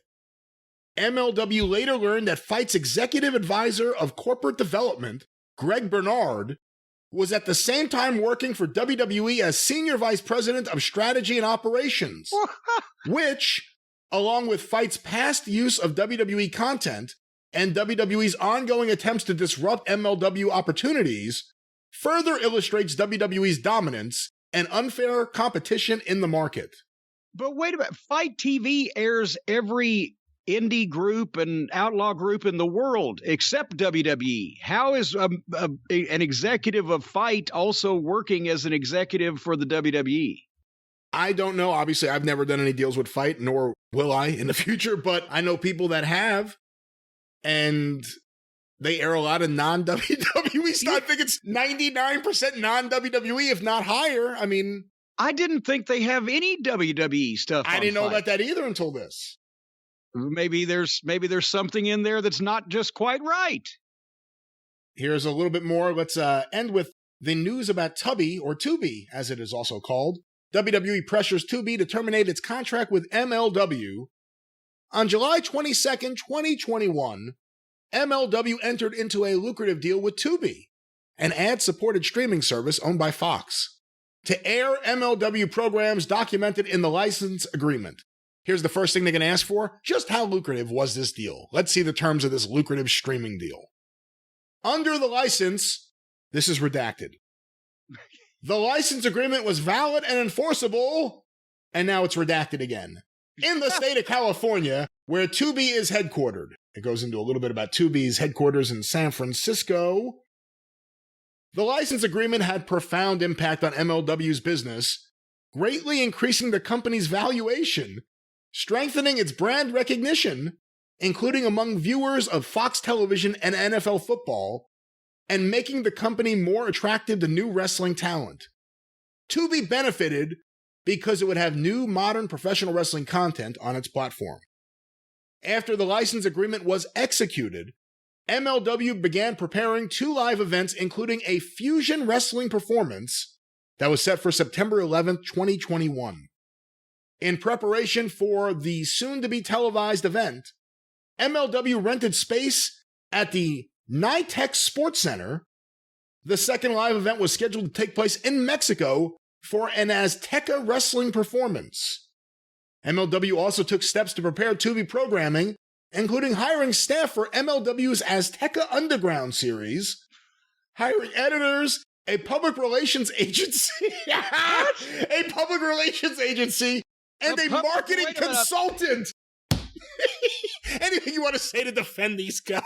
Well, I guess that's why they were trying to relaunch that bullshit Lucha Underground fucking abortion of a television program that made a mockery of the wrestling business and had sci-fi and monsters and people being teleported and all that bullshit. And they were trying to do that again and put that on Tubi. That would have put Tubi out of business.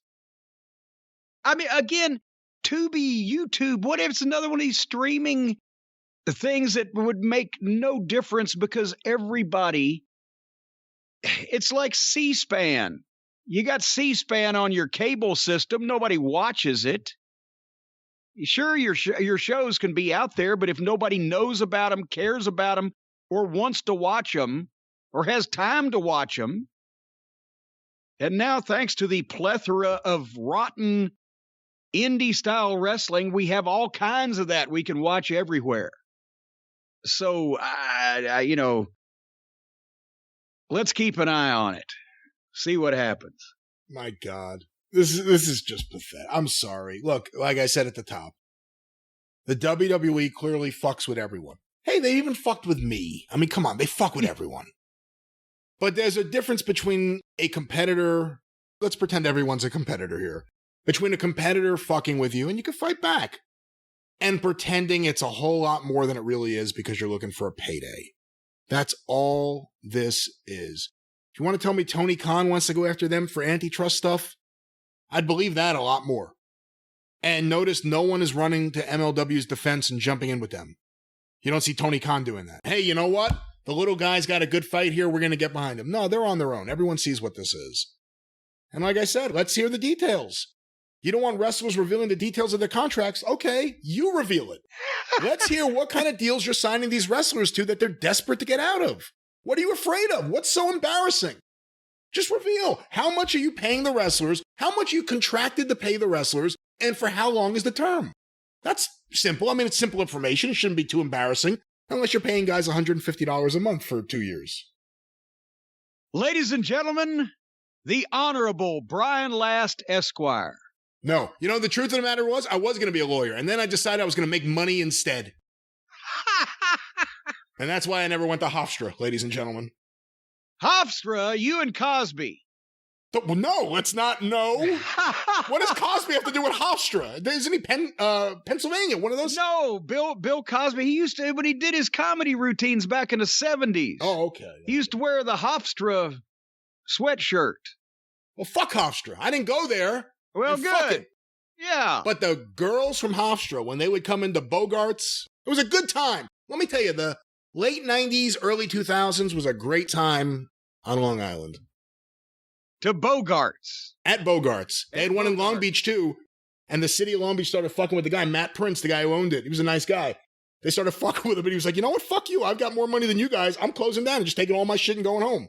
And he did. He sold it to these other guys that were stupid because they came to Long Beach. You know, look, with traffic, it takes a little while, but we're not that far from Brooklyn. They opened up a bar in Long Beach called Brooklyn's, which was just this bizarre tribute to Brooklyn in Long Beach, which is right next to Queens, right next to Brooklyn. So if you wanted to just experience Brooklyn, you could actually just bop over to Brooklyn. Yeah, and then they went out of business. But we had a lot of fun there, too. They were nice guys. Did Humphrey sell the other guy, Bogarts? No, I don't believe there was any intellectual property rights exchange, and maybe the city of Long Beach could have used that as leverage in a lawsuit against them if they had tried, but they didn't. And this has been the Long Island Recap, ladies and gentlemen. Yeah, well, folks, 2 out of 3 men in the United States will experience some form of hair loss by the time they're 35. Actually, that's 2 out of 3 men everywhere because the United States has no patent on losing your hair. More than 50 million men in the United States. I mean, you know, once you get over to Canada, folks, you grow like a werewolf. It's fucking shaggy. More than 50 million men in the United States alone suffer from male pattern baldness, and there are only 2 FDA-approved medications that can prevent hair loss, and guess who sells generic, affordable versions of both of them? I'm talking about our friends at Keeps, the folks that offer a simple, stress-free way to keep your hair. You can get on the web machine and have a convenient virtual doctor consultation. You don't have to go anywhere in person. Don't have to leave the house. Don't have to be embarrassed when you take off your hat and show the doctor that your head looks like a peeled egg, and that the only way that your wife pays you any attention anymore is when she tries to flip your head with a spatula and make you over easy instead of sunny side up. Well, now, folks, at a low cost treatment starting at just $10 a month, Keeps can keep your hair where it's supposed to be, on the top of your head instead of your sink or shower floor. Discreet packaging, proven results, a lot of good publicity from the cult of Cornette. They love it. They got more 5-star reviews than any of the competitors. One of the competitors only has one 1-star review. And it was something about, I don't know, pissing in a jug and pouring it on top of your head. No.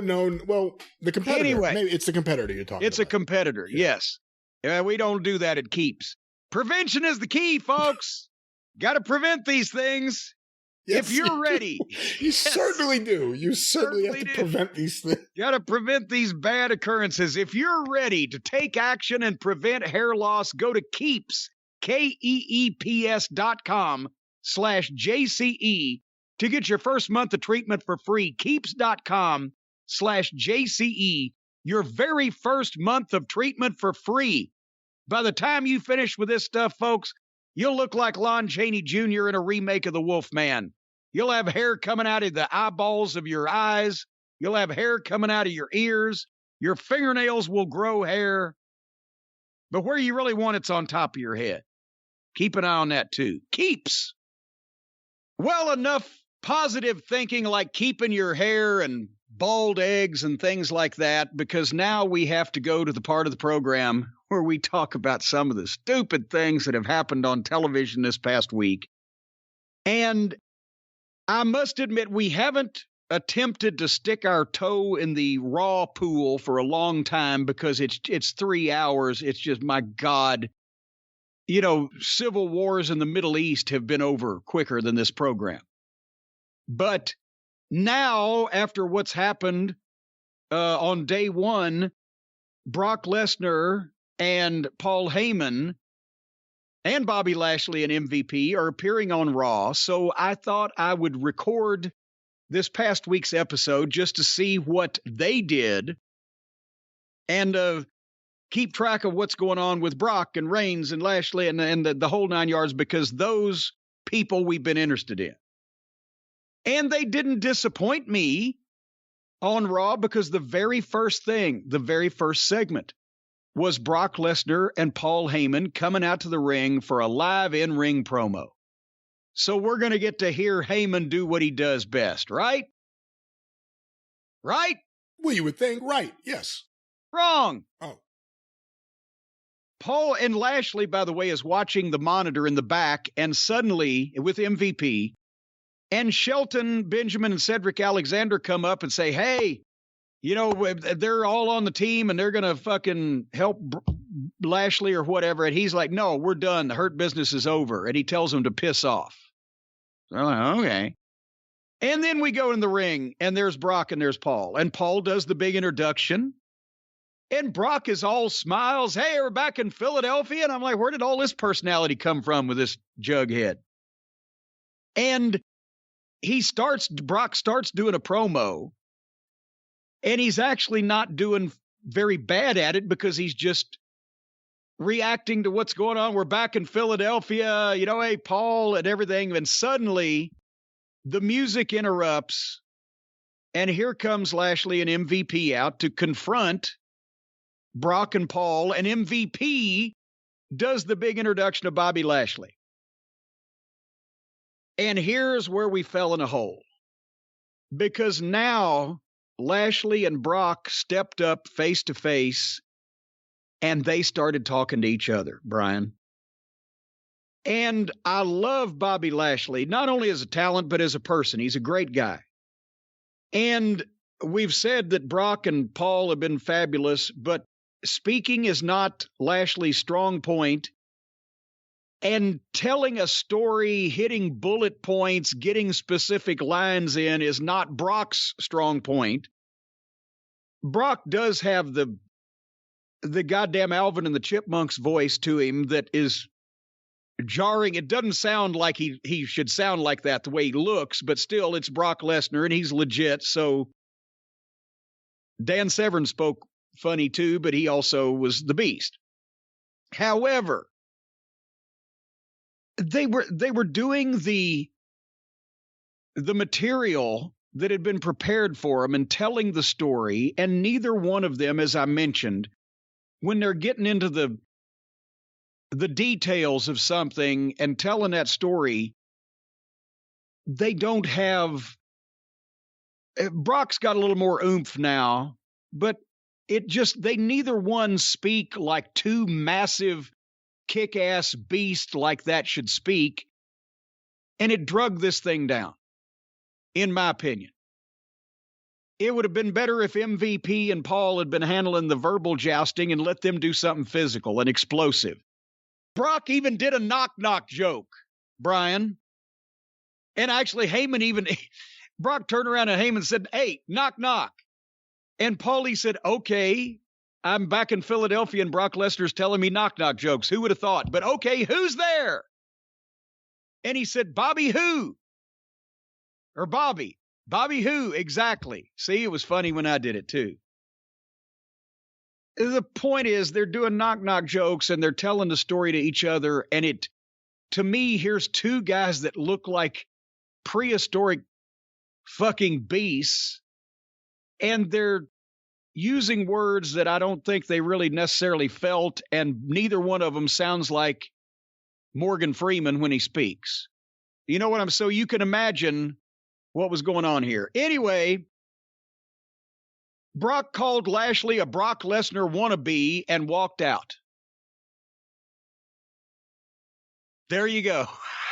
And then that was it for Brock and Paul, and Lashley is standing there with a mean look on his face. And here comes Cedric Alexander and Shelton Benjamin to attack Lashley, and he kills both of them and leaves them laying. And it was an unnecessary distraction from what Brock because it wasn't a horrible interview.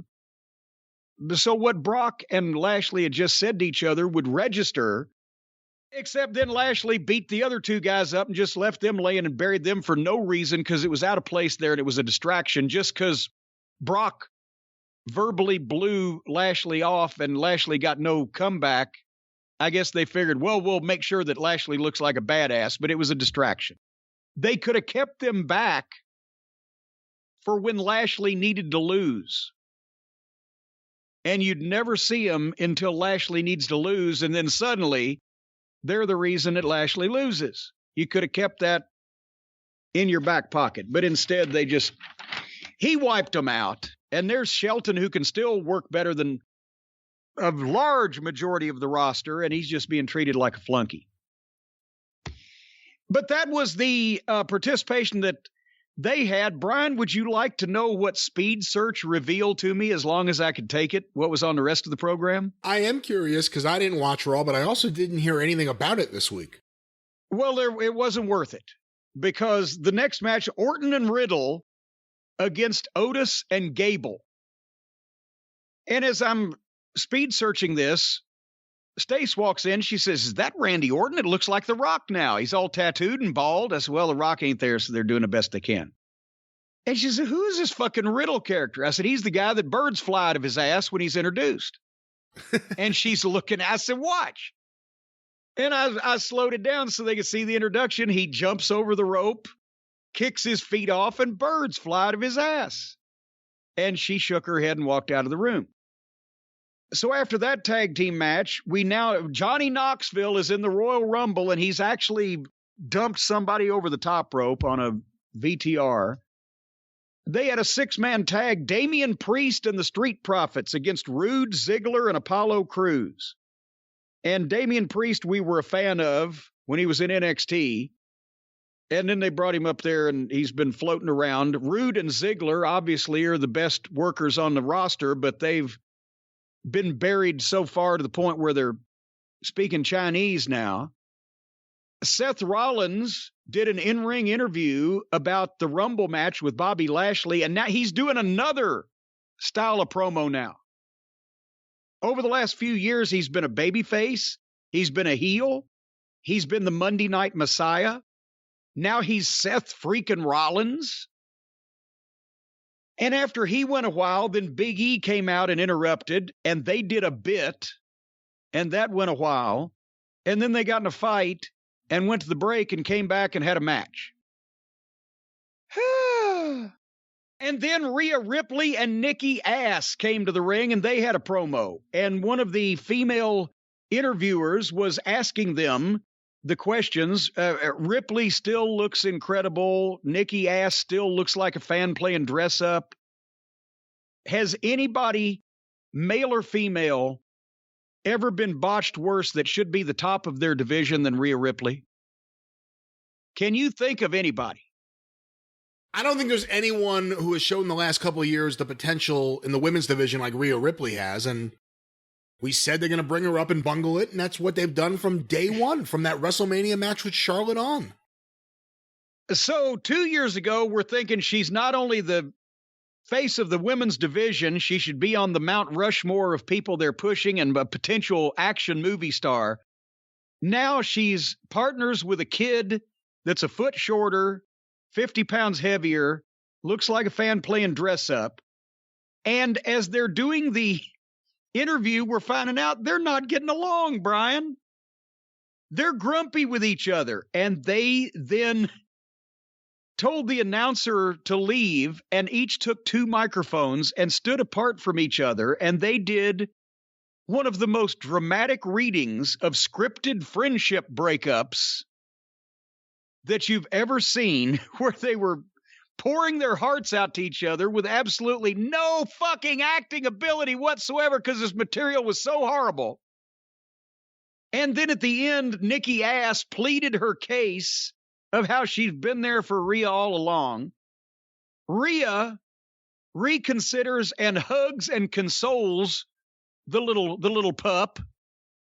And then Nikki Ass turns heel and attacks Rhea Ripley and beats her up in the phoniest way possible, like a 12-year-old girl beating up a sinner in the WNBA. And this was bad. And we were an hour and 45 minutes into this show. Bad scripted promos, matches nobody wants to see, and a food fight backstage. They had a food fight. And I said, I'm done. And as I'm going to hit the button, the graphic up next, AJ Styles versus Austin Theory. Ho! Pump the brakes. I'm going to watch this because, as we've mentioned, Austin Theory, when I saw him in NXT, and they weren't even using him, but every time he got in the ring, you get this guy's a prodigy, right? So I'll watch this against AJ. And we've got plenty of time on the program. This could be the big star-making performance like Bryan Danielson did for Adam Page, right? AJ Styles could do something for Austin Theory. After seeing this match, I wish that Austin Theory was the AEW World Champion working with Bryan Danielson because the matches would be even better than with Adam Page. And Adam Page should have been here in this match because it was fucking short and perfunctory with a rotten finish. As far as Austin Theory, I cannot find a flaw in this kid. His body language, his facials, his attitude, his timing, his ring positioning, the execution of what he does, his aggression, his selling. He's not only great, but he's great beyond his years. He's a prodigy. And if this match had been in front of an AEW crowd on an AEW television show, they'd have been having babies. But instead, it was 8 minutes with a break, including the break. We saw 8 minutes. And it's in front of a WWE crowd that's sitting on their hands because that's what they do. They sit for the matches because they've been told the matches are not important, and they're usually rotten. So they had a good match for the time they had. And out of nowhere, AJ's going for a springboard, and Grayson Waller appears and jerks him off the apron, and the referee rings the bell for a DQ. Austin Theory jumps out on the floor, takes a selfie with AJ laying there, and walks out. And then AJ gets up and beats up Grayson Waller, and he walks out. 8 minutes start to finish, and there was still better than a half an hour left in the show, and I said, fuck it, I can't. There's 3 fucking hours, and it's goddamn abysmal. So that's what you missed, Brian. I didn't miss anything. Exactly. What are you going to miss over on the Arcadian Vanguard network this week? We have another action-packed week on the Arcadian Vanguard podcast network with actual good shows. Of course, get information about all the programs on Twitter at Superpodcast or on Facebook, facebook.com/Arcadian Vanguard. A few notes. The latest episode of the Mid-Atlantic Championship podcast with Mike Sempervive and Roman Gomez is out right now, reviewing Mid-Atlantic television from the end of 1982. Hear it today. Sergeant Slaughter, Don Kernodle, Roddy Piper, and so much more at midatlanticpod.com, or look for the Mid-Atlantic Championship podcast wherever you find your favorite podcasts. Also want to make mention of the Mid-South Wrestling Television Review, hosted by myself and Mike Mills. Hear the latest episode today at midsouthpod.com, available wherever you find your favorite podcast. Learn about Mid-South Wrestling. We are right now at the end of 1983. Things are really about to pick up. Mid-South Wrestling Television Review podcast. Also want to make mention that next week, right here on the show, we're going to give the news, the brand new announcement about Brian Solomon's Shut Up and Wrestle, where you can find the show, how you can subscribe, and much more. Stay tuned next week right here on the show. But we can't forget about the 605 Super Podcast, The Mothership! Thank you so much to everyone who has downloaded the latest episode after the New Year's Star Wars. It's out right now. Of course, hear it today at 605pod.com or search for the 605 Superpodcast wherever you find your favorite podcast. Don't forget, you can go through the archives, every episode free of charge at 605pod.com. The mothership! Well, thank you. All righty then. Now we once again will go from the sublime to the ridiculous, all in the same television program, and it didn't even take as long as it did last week. Brian, you uttered something to me on the telephone yesterday when you asked if I had seen the AEW program from this past Wednesday night, January the 12th, and that I answered in the negative. I wait till the last minute to watch it, so it's fresh in my mind, and also it's kind of like approaching a dentist appointment.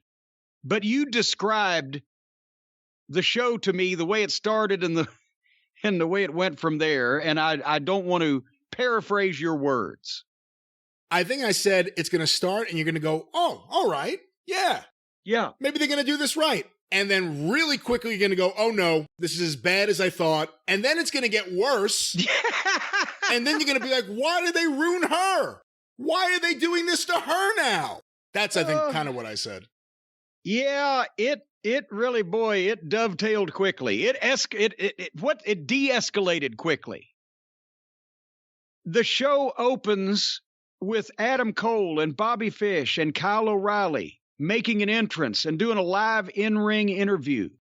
The Undisputed Era, at least 3/4 of them, the top heel group in NXT for a period of 2 or 3 years. We have seen now that in at least this case, the WWE machine and the WWE atmosphere, the WWE universe, the way that they used these guys, the people that they surrounded these guys with, the positions they put these guys in, and the supervision, I guess, they gave these guys, they came off like the biggest stars on the program, and it was what you looked forward to seeing every week. These guys come out, and I wrote here, okay, they may have one more chance to do this right. They announce they're reunited. They go on a winning streak. They make a difference, et cetera, in the programming. They show what they can do like they have in the past. And as soon as they say the words, it's going to be a new era in AEW, and make that announcement, everybody kind of popped, right? The Undisputed Era, even though they're heels, they're back together. Oh, Christ on a cracker. Here comes the Hardley Boys and Brandon Cutlet, and they interrupt and walk out in their pajamas with their own microphones, and they get in the ring and tell Cole and the rest of them, this is our company.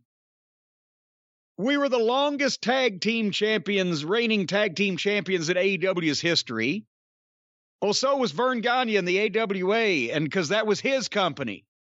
So you've just...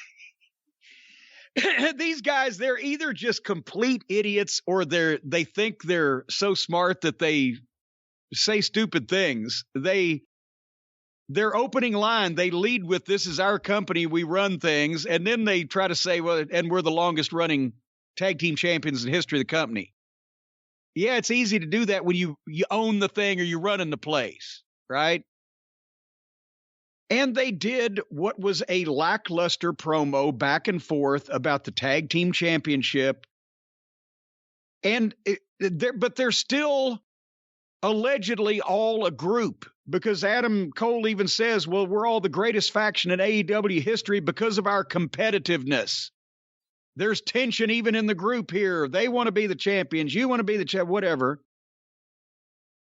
We're the greatest faction, not like, oh, I don't know, the best friends. Instant music. This whole thing was set up, and it was so obvious, and they couldn't even be bothered to try. And here comes the Puddin' Gang. Now, all of the elite or the clique or the super clique or the super elite or whatever their boys' treehouse club is called, Cole and O'Reilly and Fish and Hardly One and Hardly Two and Cutlet are now being faced off by the Puddin' Gang. Pockets and Trent and Muffin Top Taylor. And there's 4 of them, right? Who's the other one? We don't even know who the other one is. Wheeler Yuta. Huh? Wheeler Yuta. Well, you do and you'll clean it up. But anyway, so 4 of the baby faces are facing off with 6 of the heels. And the heels say, well, what are you going to do about it? And the Puddin' Gang just attacks them. And suddenly, we've got 10 guys all in black T-shirts fighting in the middle of the ring, and you can't tell who's who or what's what. And I'll be a son of a bitch if now it's been exposed that all of these guys are fucking minute. It all looked like a bunch of children in black T-shirts and street clothes fighting amongst each other at recess. So like you said, you had hope they might be able to pull this off. We get the Undisputed Era. Maybe Adam will be, encouraged to go to the gym again. Yeah, really. And suddenly here comes the Hardly Boys and Cutlet, and then it's just Falderall, and then here comes the Puddin' Gang, and now it's Job Guys. And so the 4 baby faces beat up the 6 heels, but Cole nuts pockets. And here comes Chris Flatlander, face to face in the ring with Adam Cole, and they were the same size except she's 2 inches taller. I thought she was going to get him. I was afraid for Adam Cole at that moment. And he should have been as well because she had mayhem in her eyes. And then suddenly here comes Britt Baker to wipe out the alien, and Cole beats up Pockets, and the heels celebrate because the other baby faces have completely disappeared. There's no Muffin Top, there's no Trent, there's no, what'd you call him? Wheeler Yuta. Wheelie, there's no Wheelie. The heels are fine with each other again after they were sniping at each other. Now they're happy. They beat up a bunch of Job Guys. It was as flat as a plate full of piss, and this all happened in 10 minutes, and it seemed like an hour. So you think about how, as I said, the WWE and NXT kept them on top, kept them interacting with other top people, kept them away from following their worst instincts and doing this comedy shit. And it's not happening here because nobody's in charge. There's no authority in this company. And as a result, the Undisputed Era has been undisputedly erased. And they've lost the opportunity that they had. It didn't have the magnitude of if suddenly the 4 horsemen had gone in mass to the WWF in 1988, but they got a top group, top guys that had fought over the titles in another company that had looked like $1 million, that had been must-see television, and they have emasculated them, cut their nuts off, had them playing with goddamn children and doing silly shit. And now it's over before it started. Who gives a shit about the Undisputed Era now if all they can do is beat up the company mascot? And now Britt Baker, who's been over, they're fucking with her because they're put her in the middle of this shit because everybody knows she and Adam Cole are a thing, a couple. But now she's going to have to be involved in this. So is it obviously the Hardly Boys, old Matt and Nick, just like they did with FTR, they said, okay, here's a team coming in that is light years ahead of us in in-ring talent and in maturity and in experience. And we've got to bury him, or elsewise it's going to show us up. So FTR was easier because they weren't even personal friends, and they knew exactly how to tell Tony Khan how to present FTR so that they would not get over and that they could get a win over them and then banish them and they'd never be seen in the same ring together again. This is a little tougher because Cole's a friend of theirs. How do they fucking cut his nuts off behind his back? So they've had to concoct some story that they've told Adam Cole, and he probably believes it because, like you've mentioned, they're friends. I'm sure Bobby Fish knows this is bullshit, and I'm pretty sure Kyle O'Reilly does too. And they don't want to be involved with the Puddin' Gang, but now they got no place to go. So the Hardleys will diminish Fish and O'Reilly. Has Fish won a match yet? I don't think so. They've diminished Fish and O'Reilly as a team by making sure they're working with the Puddin' Gang, and they've diminished the idea of the Undisputed Era as a group because they're still interacting with all of this foolishness. So that's a good way to make sure that they keep them down and keep them where they want them, and then they'll swerve them out of the fucking picture as soon as they get a chance. You know that the one thing that the Hardleys have picked up on at this stage of the game is that all the talent that's coming in is better than they are, is more experienced, is better trained, has better wrestling heads and minds, and they've got to do something about that. And because Tony doesn't know what the fuck he's doing because he's never done this before, he's more than willing to sit there and listen to the people that he thinks are experts. So there you go. Your thoughts on the Undisputed Era? Well, anything, as soon as the Bucks start doing their Christian camp thespian shit, it's awful. And right away, Matt Jackson, just please go with Cody to theater class one day.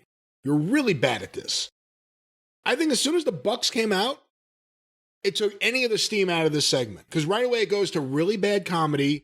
It may not be as scripted as WWE, but it's as badly timed and as badly performed as WWE content.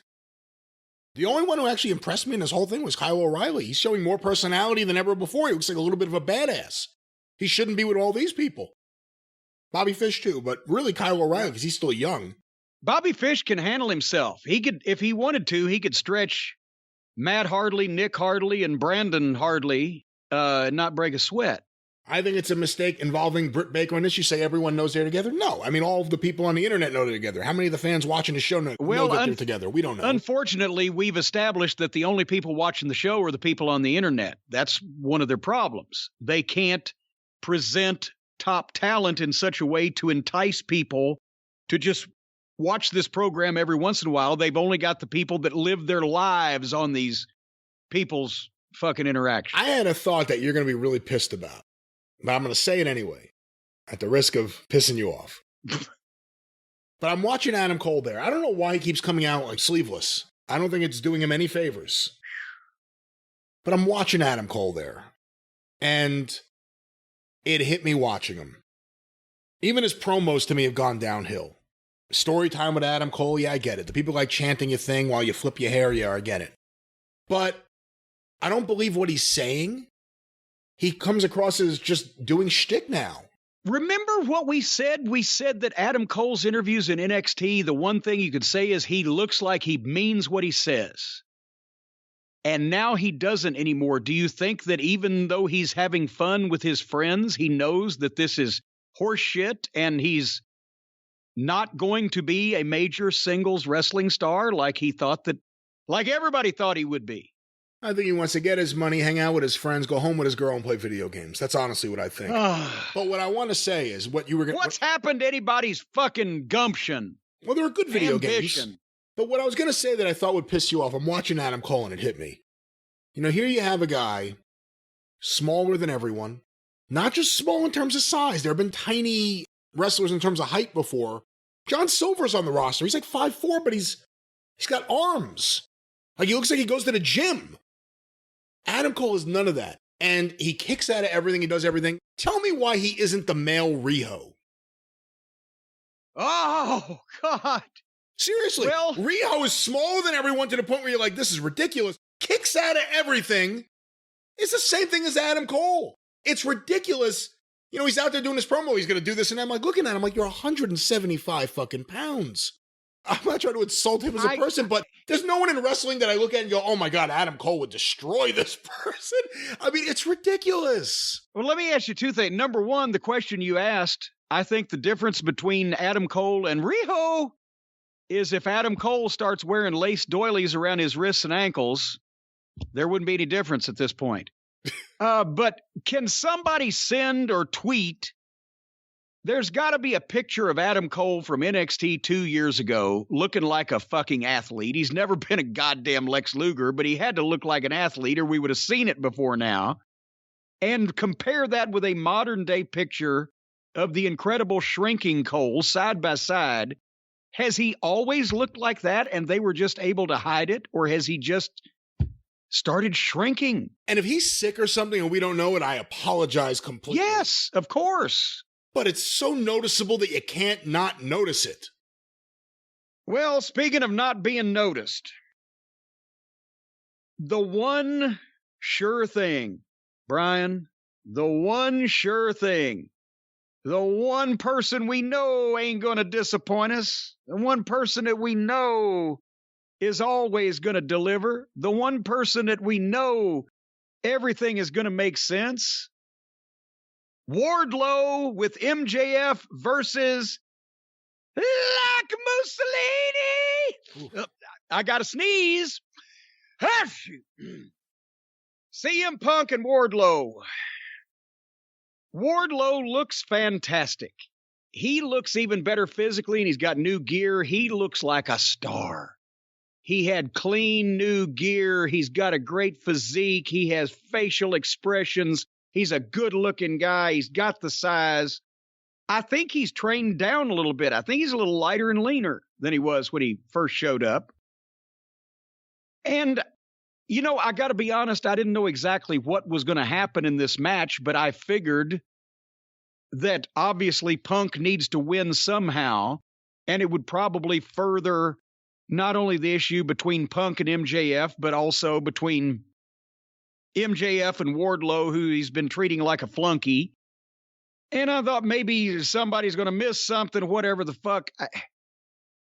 I never envisioned what they did, which we'll talk about it in a second. And this is another thing you said to me. You said to me, when you see this, you're probably not going to like it, and there's reasons why you wouldn't. But at the same time, when the entire program is over with, you're going to have to look back and admit that this is the only thing on the show that made any kind of point. And you are right on both accounts. The first one that I didn't like of Punk's little efforts here. And it wasn't a bad match. Nobody did anything wrong in terms of the execution of thing. It wasn't very long. Punk was putting Wardlow's size over. He's bigger and stronger. So Punk would sell for him. And when Wardlow would go to the power bomb, Punk would roll out or get away. And they went through a break. And he got some heat on Punk, and Punk was trying to fight back, but the guy's too strong. Finally, Punk makes a comeback with the clotheslines. And again, I see the point. I see the goal here, what they were trying to do. I think there was too many clotheslines that Wardlow wouldn't go down for. He'd rock, and finally Punk came off the top with a clothesline, and he took the bump. Wardlow took the bump. There was a lot of them to get to that point, but still nothing to be upset over. And then Punk gives Wardlow the running knee in the corner, boom, and he stops there and he flips MJF off because MJF has been a pain in his ass at ringside. And Wardlow catches him and comes out of the corner and power bombs him. And then picks him up and gives him another one. And now we're into the deal where Wardlow's been doing that every week. He'll give somebody 4 or 5 power bombs and beat him with the foot on the chest. Well, in this case, they start picking up on it and they start getting into it, but he gives CM Punk 5 power bombs. And then MJF jumps up on the apron and says, don't pin him, give him some more. So then he gives him another one and another one. Now we're up to 7. And MJF is going wild on the floor and Punk is selling. And then MJF clears off the dreaded ringside table with the black tablecloth on it and tells Wardlow to powerbomb Punk through the table. And he does. So there's 8 power bombs, the last one through the table. Referee Aubrey does the slowest count ever. Remember the first 2 months of AEW, Brian? We said, well, that Aubrey, all the other referees are dish rags. But Aubrey looks like she's trying. She's trying to have authority. She's got a good game face. She looks active. That went away quickly when all the matches degenerated into fucking indie spot fests and all the referees were buried. But she gave a slow count. Punk is crawling towards the ring. And he makes it in and beats the count at 9. And let's stop here. 8 power bombs with the last one through a table, and you get back in the ring. I'm sorry. I don't care who it is. I would have even been on the train with him. I'd have been riding in his back seat if he did 3 in the ring and 1 through the table. But we went so far.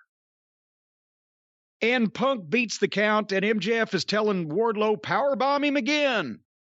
And now Wardlow is fucking looking at MJF like, oh, Jesus Christ. All right, he goes to pick Pump up.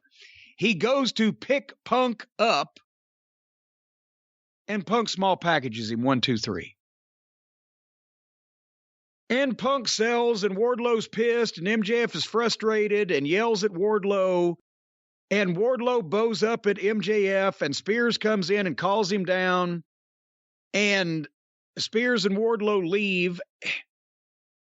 Besides the fact that this was too much, now the issue seems to be Wardlow versus MJF, not MJF versus Punk. And it didn't hit right with me. What'd you think? And I kind of knew that was going to be a reaction. That's why I said what I said to you before you watched it. Let me do positives first.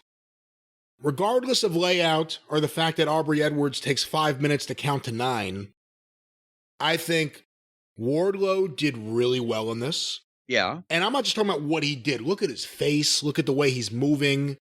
The frustration he shows. I think MJF at ringside, how did you watch that and not want to smack him? And Punk, as far as selling that he's a veteran wrestler getting his ass kicked, I believed it. I thought he was about to get pinned. I didn't realize where they were going to go. I said, oh my God, he's really getting the shit kicked out of him. It was almost like the Vader destruction of Inoki in Japan when they debuted Vader, to where people are just like, shit. That was quicker. That was quicker, and it started a riot. So, I mean, not exactly the same, but I think it went on too long. I also think I had the same reaction or a similar reaction to you. I wouldn't have done the table spot only because you're doing way too many table spots on every show. If you hadn't seen one in a why month, risk your top guy when everybody else is getting hurt doing them? Yeah, I'm against doing things when they've been done nonstop. I mean, we'll talk about how they did the same match in 2 segments in some ways, back to back. But it took a long time, and it seems like they're certainly setting up. I'm going to guess Wardlow Spears and then Wardlow MJF once they finish MJF Punk, because we don't get rematches in AEW. It looks like they're going there. I don't know how imminent it'll be, because they've done the thing with Wardlow and him, and then they've stopped it, and they've started it. It's been a long-term tease. Wardlow has a slow fuse. It's sped up since they put him with Spears. It seems like he's getting more and more frustrated by the week. If you had to hang around with Spears, wouldn't you be getting frustrated real quick? But look, to the overall point, not perfect. The layman and me would have done it a little differently, but I liked it. I enjoyed it because at least it told a story and it was coherent. And the rest of the show is the problem. And we've said it before jokingly. Why can't the booking of this segment be the booking of the whole show. What's going wrong? What's the hitch in the system? You know, and that's you can, with this segment, you can argue or discuss the psychology of it, and well, would I have done, how many power bombs would I have done, or would I have done the table or whatever? But you still, you see it makes a point, even if it might have been the wrong point, even if it might have got people too into MJF versus Wardlow before we've had MJF versus Punk. But at least you can discuss it rationally.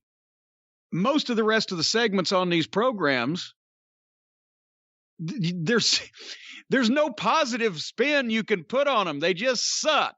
So, like you said, at the end of the program, I realized, even if I didn't like it, it made a point. And you said something earlier. By the way, no one insulted you. Everyone treated this the way it should be treated, despite Spears' outfit. But Wardlow looked like a star. I mean, this was like something that would have worked. These people would have worked on Raw when Raw worked. MJF, Wardlow, CM Punk, they seemed like main event wrestling personalities. Wardlow really impressed me here. Like we said, it's the rest of the show typically. And we didn't even have Bryan Danielson this week. So that really sucked. And it really took anywhere from 20 minutes to 45 minutes of good wrestling out of the show. But I can't complain too much. And from week to week, this is the one thing that's coherent on that show, MJF and Punk. And we'll see if that goes into MJF and Wardlow. Do you think that they were watching the Terry Gordy, Ted DiBiase Georgia tape when they came up with the pile concept drivers of this, the pile drivers? I don't know. I mean, I would think, based on stuff I've read, it seems like MJF may like wrestling history. I think I've read stuff with Punk where he says in the past that I'm sure he likes wrestling history more than a lot of the current stuff, I would guess, actually.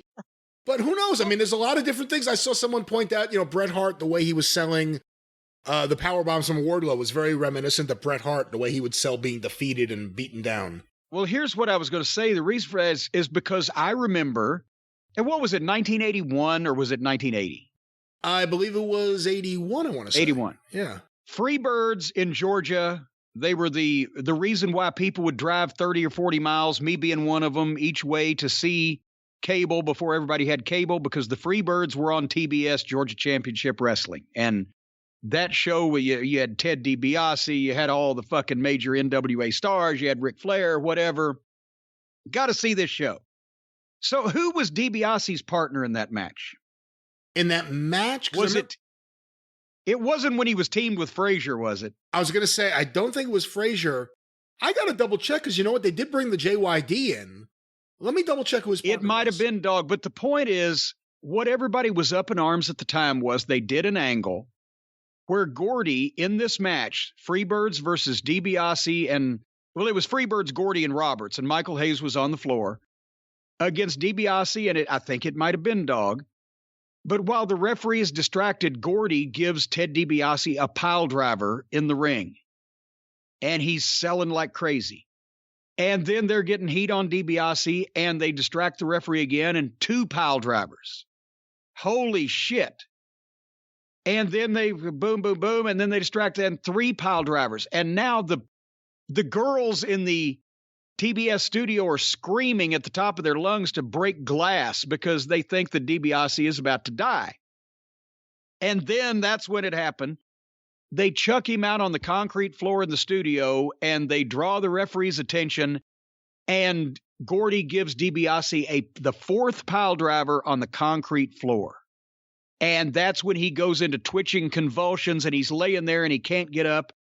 And then some of the other baby faces, I can't remember what, because they kept saying, Gordon Soley kept saying, the referee is not aware of what's happened to DiBiase. The referee would stop this match if he had seen what they had done to DiBiase.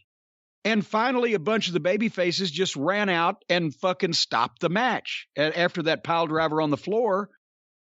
And they went to break, they came back, they had called an ambulance, they had a real ambulance, and they called a real EMT crew into the studio, and you saw them putting DiBiase on the goddamn wheelie stretcher and taking him out. And that was not only one of the most memorable TV wrestling angles on any show of the era and had everybody talking about it, but there was also consternation among the very small amount of smart fans in the country at that time, and guys in the business going, what the fuck were they doing? 4 pile drivers. It's bullshit. It's unbelievable. And they were well done pile drivers. Gordy had a great pile driver. DiBiase knew how to sell them. They looked good. They looked like something you didn't want to take. But at that point in time in the wrestling business, people were conditioned that if you were pile driven once, maybe twice, you're going to the hospital. This was 4, and one of them on the concrete. And of course, he did go to the hospital, but there were people in the business saying, that's bullshit. They're going too far. They're going to set up unrealistic expectations amongst the fans and or, cause us to have to fucking kill ourselves by going too far. It was a debate. It was a well-done angle that put heat on the issue and got the Freebirds over even more, but it was also controversial in the business. Here is double that amount of a move, including one not just on a concrete floor, but through a table first. But the guy, instead of riding an ambulance to the hospital, he crawls back in the ring and does a small package. And other than the small package, he was selling nonstop. There was no point that CM Punk jumped up. And I hate that we have to give a disclaimer, but so many guys don't sell anything. He at least sold it like he was dead. Yes. Except for the roll-up. And that's why I'm saying DiBiase did the same thing. And it was great to watch on TV, and people traded that tape like crazy. And oh my God, I've seen 15th generation copies of that fucking tape. People were so anxious to get it, but it did provoke the same amount of conversation that this is. Was it too much?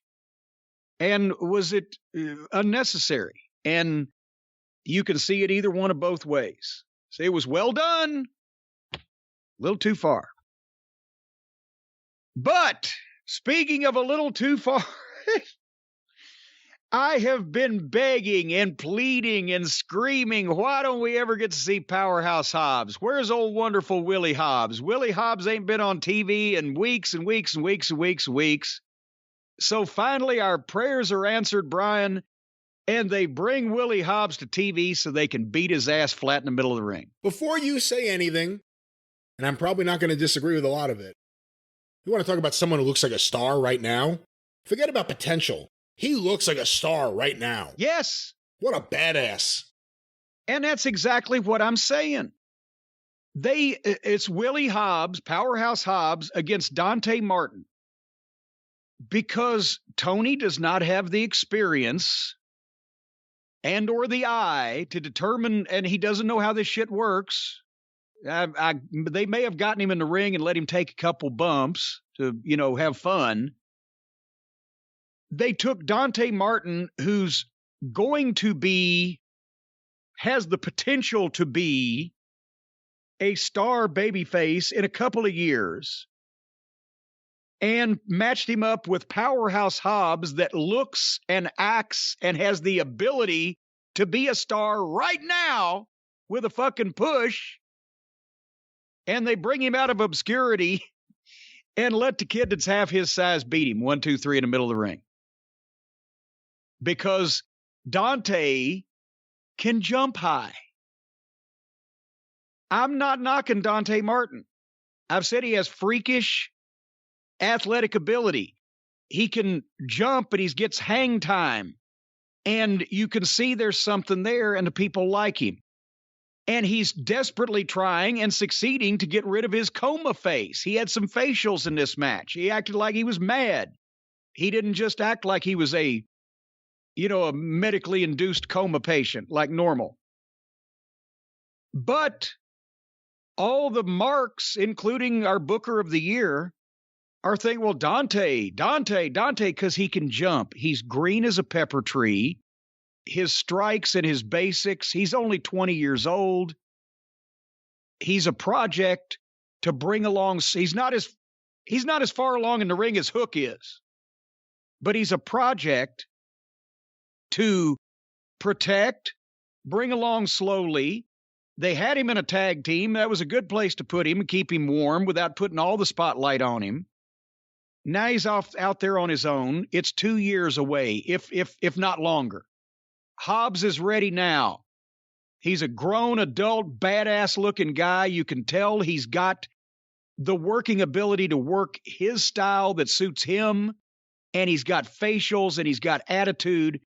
You could give Dante Martin a push now, and you will have a bunch of green matches. You can give Powerhouse Hobbs a push now, and he could produce in the ring with any experienced veteran, and they'd be good matches, and it would get over. But Hobbs is only seen whenever Haley's Comet flies by, and poor Dante, before he's ready, is being put in a position of being on TV every week, and there's going to be more flubs, more swings and misses than there are hits at his stage of the game right now if they keep putting him in singles matches. Anyway, they had a jump start in the aisleway, and then did you see I won't say it was reckless because Hobbs knew it was coming and that was the spot, but the crossbody that Dante Martin hit Hobbs with where Hobbs had to go backwards over the top and Dante went with him, it was reckless in terms of Dante was coming awful fast, and Hobbs is not necessarily Chris Colt at taking bumps, and it looked good. It could have been worse with the injuries they've had lately. He just hit it and they went. But then Hobbs returned the favor with that spine buster on the floor. And I don't know why you need to be doing spine busters on the floor. As transition spots. Anyway, Hobbs got heat on Dante. Dante is not a natural seller. That's another thing. It's not like that it's not Austin Theory. He's not a natural seller. It looks a little awkward. He's got his head down. He's a little green. He'll get it eventually, probably, but Hobbs kept in control, but he had to give Dante some things, and for one, that Dante's strikes need work. When he backs the guy up in the corner and he's throwing punches, he's coming around the sides and making awkward movements with his arms like he's working the strike instead of just throwing a real punch and pulling it up. You don't throw wide, obviously telegraphed strikes in wrestling for punches. You throw a real punch, but you pull it before it lands on its target. Anyway, Starks interfered in the match. At least there's a babyface and a heel here, and that was ahead of most of the matches that they have. But Dante made a kind of an awkward comeback because he wants to do the kicks and the jump ups and the flips and everything.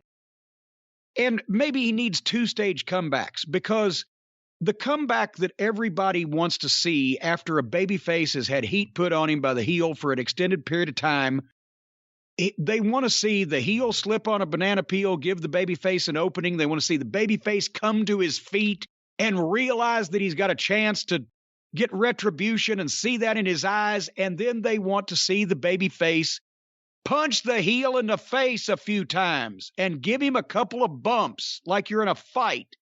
They don't want to see you run to the ropes and duck something and spring off and reverse and counter and do-si-do. Dante needs to come back and hit the motherfucker in the face a couple times and then give him a couple of simple bumps. Boom, boom, boom. You get the momentum of your comeback going. You get the people up. And then in the second part of the comeback, then you can run to the ropes and you can do something that takes a second to set up or whatever. But you're just not getting any momentum when you're running around doing this willy-nilly shit. He has a great missile drop kick. Old Dante does.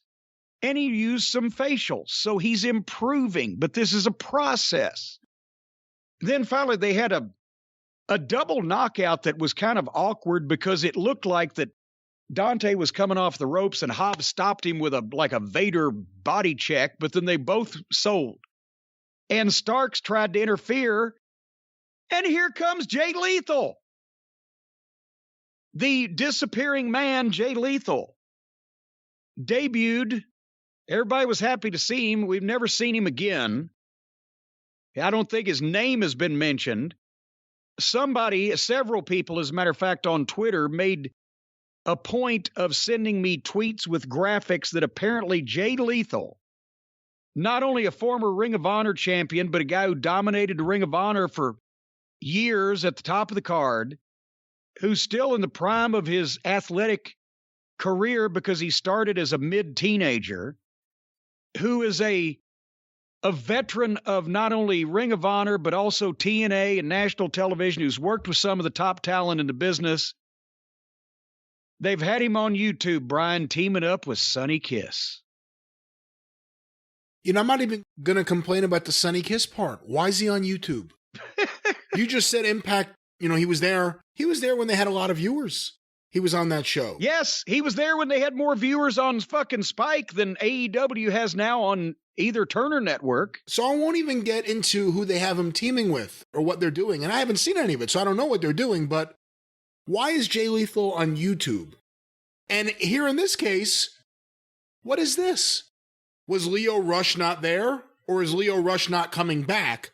Because all of a sudden the graphic had Leo Rush in it the other day. Leo Rush isn't there. No reference to Leo Rush. The whole thing's built around the fact that Dante pretended he was going to be with Team Taz to turn a week later and go back to Leo Rush. And then all of a sudden Jay Lethal runs out. So where'd Leo? The part of Leo Rush will now be played by Jay Lethal's shins. But anyway, so Lethal stopped Starks from interfering, and then Dante, while Hobbs was watching Lethal fuck with Starks, Dante jumps up and hits his double jump backflip moonsault body block barely again. Hobbs had to reach out and catch him like an anteater. And 1, 2, 3. What the fuck? So Jay Lethal, again, one of the most talented young men in the wrestling industry, debuts, gets beat, and goes to the YouTube show to team up with the fucking circus sideshow that he signed 2 years ago when he couldn't get any real talent, and is now Dante Martin's fill-in sidekick because Leo Rush ran his dick licker about what a prick Tony was, and apparently Tony didn't like it. This goddamn fucking romper room daycare nursery school band of bullshit. So, yeah, Jay Lethal, at least we got to see him. He didn't wrestle. He didn't actually even turn to the camera. That's what I was going to say. We're lucky we even saw him. I didn't know who it was, and all of a sudden they started yelling, "It's Jay Lethal! It's Jay Lethal!" How do you know? I can't see him. Hey, if I'm going to give any positives, though, I want to say two things. You brought up Dante Martin's facial expressions. I think he's been showing more of that. It coincides with the facial hair. I think that really helps because he doesn't look so young with the facial hair. And I just want to once again reemphasize, go back and watch Powerhouse Hobbs. Big mistake to me to have Wardlow Punk right before this because it was too similar, I think. That big guy just destroying not that Punk's a small guy, but he's smaller than Wardlow. Too similar. I would space these out. Have this later in the show, not right after a similar match. But for someone we don't get to see that often, sometimes it's just brooding during an interview. Powerhouse Hobbs, man, that guy, they got to do something with. I will say this, and I defy somebody to argue with me or disagree with me anywhere out there in internet land. If Bill Watts was still running Mid-South Wrestling was still a business, and he got Powerhouse Hobbs in 12 weeks of television, Bill Watts would have Powerhouse Hobbs in the main event, challenging for the North American title in the Superdome in front of 15 to 20,000 people. Can you disagree with that? I don't disagree. Bill Watts would have done anything for a guy like this to have him on the roster. He would have been a big star in Mid-South Wrestling, and he also would have learned how to work in Mid-South Wrestling. And also, he would have been in the main event in the Superdome in front of 15 or 20,000 people challenging for the championship. And he would have been able to, because when you take a guy with this look and this kind of talent and these tools, and you know what you're doing, you can make them an attraction in the wrestling business. I'll say something I said on the show maybe a year ago, maybe more. I'm not sure, but I remember saying it. I'll take Powerhouse Hobbs' future over Jungle Boy's future. Oh, yeah. Jungle Boy could at some point have been a teeny bopper idol. Do they use that phrase anymore? He could have been the baby face for the young girls. He could have been the Ricky Morton. He could have been high on the card. A guy that doesn't ever win the world title, obviously, but wins big matches from time to time, but sells and gets sympathy and has roadblocks put in his path and somehow eventually overcomes them and gets the last word on whatever heel. And you could keep him high on the cards for a long time. He'd be a big baby face, sell a lot of merchandise, never be the world champion. But that time, as we mentioned, is rapidly running out because he's never pushed that way. He's never been focused on. He's got a goofy, klutzy partner, and he has the, comedy trampoline matches where all they do is gymnastics, and he's the time for him to be able to learn how to be that Ricky Morton babyface or that Ricky Steamboat babyface or whatever underneath babyface is running out. But no, Hobbs, you can see Hobbs on the main roster in the WWE when it was good. You can see Hobbs in main events in any wrestling promotion and without too much pretending. So his future definitely, I'd take that over Jungle Boy's, but Jungle Boy would have had a good one too. If anybody had got a hold of that kid, they could put him in a training program and had fostered him from the beginning and taken these 2 years and pointed him in that direction of that incredibly sympathetic underneath babyface instead of just another guy with a goofy looking partner doing gymnastics. Speaking of a guy with a goofy looking partner, Officer Barb Brady interviewed Chris Jericho and the dinner circle, except for Sammy. Sammy wasn't there. And they're cutting promos on Daniel Garcia and 2.0. I remember all those times where the Nation of Domination always cut promos on Kai and Tai, don't you? Eddie Kingston comes in and he wants Garcia. He's mad at Garcia too. But he's also not happy with Chris Jericho because Kingston says Santana and Ortiz, because remember, they used to be friends because they're all from New York on the streets or whatever. And Kingston's been in about 16 different groups. They won't leave him a set of friends. But Santana and Ortiz, according to Kingston, are not the World Tag Team Champions because of Jericho. And that's a perceptive thought because remember last week, after that bloody, stinking, rotten tag team title change between the Lucha Brothers and Jungle Boy and Dino Douche, the match had the stench of grisly death on it all the way through. It was rotten. Then they hospitalized the one Lucha Brother, and they had all the teams come out on the stage to look at the new champions. And that's Brian. I said, have you ever seen a worse tag team division in any promotion?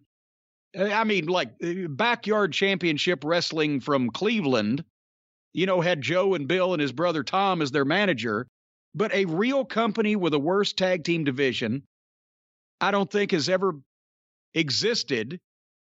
And when we were naming all the teams, we forgot about Santana and Ortiz because since they have been Jericho's flunkies in his group and maybe have had one tag team match in the last 6 months on television, they've been mostly forgotten about, haven't they? They're never used as a tag team.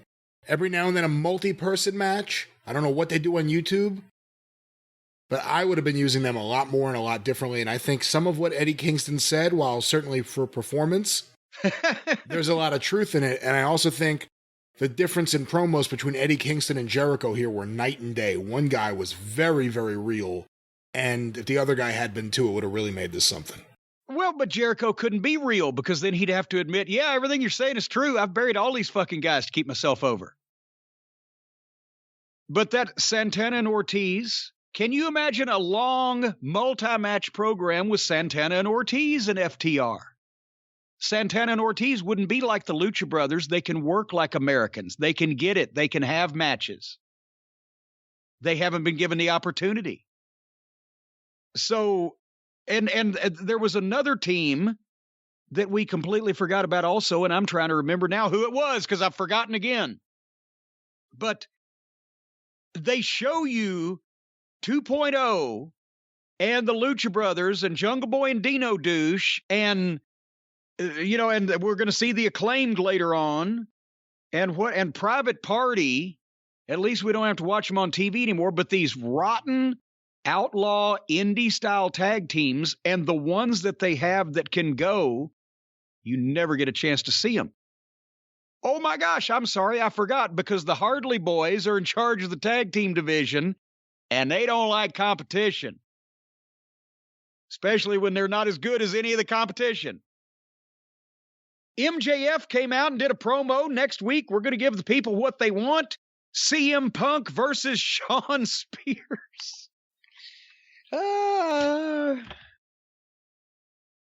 Did you notice after that, Brian, that back in the back, again now, together, the Hardley Boys, Bobby Fish, Adam Cole, Kyle O'Reilly, Britt Baker's in there too, and now they're all together and they're talking about the Puddin' Gang and the people that have wronged them, so they've forgotten about their inner turmoil. And they're doing that bad comedy with the Brandon Cutler thing, which is so hysterical. Yes, where Adam doesn't know what his name is, or one of them doesn't know. Maybe it's O'Reilly. Doesn't know what his name is. So lame. I'm sorry none of you got laid in high school. Like, seriously, what is this? This is awful. Well, now, come on. You know Adam Cole got laid in high school, and so did Fish and probably O'Reilly. It's just the other guys that are... It's the guys who come up with the creative I'm talking about. The professional virgins. All right, so now in this journey through hysteria, next out to the ring was the World Heavyweight Champion of AEW, Hangman Adam Page. I wish we had video on this podcast. I would love for a picture of Adam Page to pop up. Right now, the way he came, I swear to God, if I'm lying, I'm flying. My feet ain't left the ground. He was wearing a Smokey the Bear t-shirt and Andre the Giant's buckskin fringe vest from 1974. Remember those pictures? Yeah. I think it was on the special on Andre. I think that's one of the things Frenchie gave him for the museum there in Lumberton. But he was pale. He had no tan. He looked like some fucking kid standing out in front of a head shop with a fringy vest and a goofy t-shirt, and he's got nice arms, but his hair was askew and unkempt. As I said, pale with no tan, just wearing these fucking Goodwill rejects. Nobody makes the effort to look like a fucking star. And he did an interview. Remember I said when he came out a few weeks ago before the big title match, and he actually had some bass in his voice. He sounded like he meant what he said. And so where's this guy been? Apparently he could not be channeled just instantly on command, because this wasn't the same guy either. And he's doing the promo. He needs a new challenger. What the fuck? Danielson. What about Danielson? You can't be, this can't be over. They're not telling me they're not going to have Page and Danielson again. What the fuck are they thinking? And the second before that, I thought that's what he was building up to, because he said 90 minutes isn't enough. I'm like, oh, what are they going to do? What is the next match going to be? So I need someone else. Wait, what? What he needs is another 3 years in the ring with Bryan Danielson, and people may look at Adam Page like a world champion because he may be able to learn enough to act like one. But I need a new challenger. So Danielson. I wrote, this can't be over. They went an hour Broadway in the best AEW world title match that they've ever held. Then they went 30 minutes, and Danielson did a job in the second best AEW World Championship match they've ever had. So now is the time for Danielson, in the middle of Page doing something else, where his mind is not on Danielson, for Danielson to come out and jump that motherfucker and beat the teetotal shit out of him. Just slap him naked and hide his clothes and get some fucking heat. And then you have another, this time's 2 out of 3. Nobody won the first one. Danielson can say Page got lucky the second time. Nobody can beat me twice in one night. As long as Danielson is willing to provide on-the-job training to their world champion, the least they can do is take him up on it. But no, instead, he needs a new challenger, and here comes Dan Lambert. And Lambert name-dropped the real Cowboys, Hanson, Watts, the Funks, Murdoch, Mulligan. But the problem was, this was a sports entertainment confrontation with not a lot of feeling in either guy's delivery, and Lambert calling Adam Page a fake cowboy, I think is, as Dennis Condrey used to say, too close to the nerve. It's too close to legit. Yes, Adam Page grew up on a farm with cows. That doesn't mean he doesn't sit in a fucking living room and play video games like every other weak, ballless, milksop male in the United States these days. I don't see him, out butchering the steers. But Lambert said he's full of cowboy shit. Again, Lambert is saying shit that some people can agree with because he's pointing out the same things we do, but now that people know that he's on the payroll and he's not delivering it with a lot of emotion, but he's just doing the sports entertainment lines. But at the same time, questioning Adam Page's cowboy legitimacy may be too close to the bone for this guy that, whether he grew up with the cows or not, it doesn't look like he's ever had a fucking udder in his hand. He looks like all the rest of these guys, that they'd be scared if you fucking brought a shovel to him. Anyway. And how about his defense? I don't think you're really a cowboy. Oh, yeah? Is it really a cowboy to have 100 horses on your property? So then I'm like, oh, well. Well, no, he said cows. Cows, excuse me. Yes. Oh, well, that would be a interesting argument. And then his next thing was, is it cowboy shit to turn down a 6-figure deal to start the company with AEW? No, that's just stupid shit. Yeah, I don't know if that's a cowboy shit thing. Are cowboys allergic to money? How does that work? The first thing you got me. The second one, there had to be a better example between 1 and 2. There had to be. Something about fighting and fucking out on the range. That's right. Like Pat Malone used to say, you want to go, I'll fight you, fuck you, or run you a foot race. Did anyone ever challenge him to the foot race? No, because they couldn't get through the fighting or the fucking. That motherfucker, I told you about the time Pat Malone, the guy stabbed him in the ring and he chased the guy out of the building, pulled a Barlow pocket knife out of his boot and had the guy down. When the cops pulled Pat off the guy, he was trying to saw his head off from left to right with that pocket knife. Nobody fucked with the green shadow, baby. But anyway, so finally Page got a little bass in his voice on the rebuttal to Lambert, and then suddenly out comes Lance Archer. Thankfully, he's okay after he landed on his head and almost broke his neck. But he grabs Lambert like he's not going to put up with this type of talk from Lambert and suddenly attacks Page and beats the shit out. So Lance was a babyface when last we saw him and he was being managed by Jake Roberts. But now he's obviously a full-fledged heel and is at least involved in some way with Dan Lambert. And we don't get more Danielson versus Page. Apparently, we get Page and Archer. Now was the time again for Danielson to get his heat back. Good God. But are we looking forward to Page and Archer? No.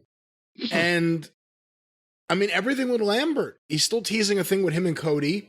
Him and Brandy just almost had a fist fight on TV. No one gave any, by the way, not one comment. How dare Dan Lambert be ready to fight Brandy? He was ready to fight her. Is chivalry dead? But Dan Lambert is minor league. I'm not even talking about him as a person, just the on-air character and the delivery and who he's involved with and everything he's done.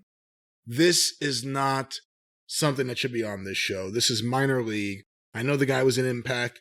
This feels like Impact. This is cringe-worthy stuff. And Adam Page doesn't do himself any favors. And we've been questioning on this show for a few weeks whether or not he feels like a world champion. I don't feel it. And when you see him come out there in that outfit, does he feel it? Does he feel that's the way he should be representing the title? He could not look in a mirror the way he was dressed and say, I need to go out on national television looking like this and represent this company as the World Heavyweight Wrestling Champion. It's just they either don't know or they don't care. And because no one's in charge, there's nobody to tell them. I mean, look at the announcers. Poor Jim Ross. They've just given up dressing for television. It looks like they just came in from a picnic. But anyway, that's the problem. What's the old saying? You don't dress for the job you've got, you dress for the job you want. It's not only the dress, but it's the attitude. It's the way you carry yourself. Adam Page is not a world champion. Somebody needs to help teach him how to be one if he's going to be put in that position. And apparently nobody is. If they are, he's not listening. But he looked like I said, a guy hanging out in the parking lot of a head shop. Or just when you see Adam Page in his tights having a match with Bryan Danielson, that looks major league. That was major league.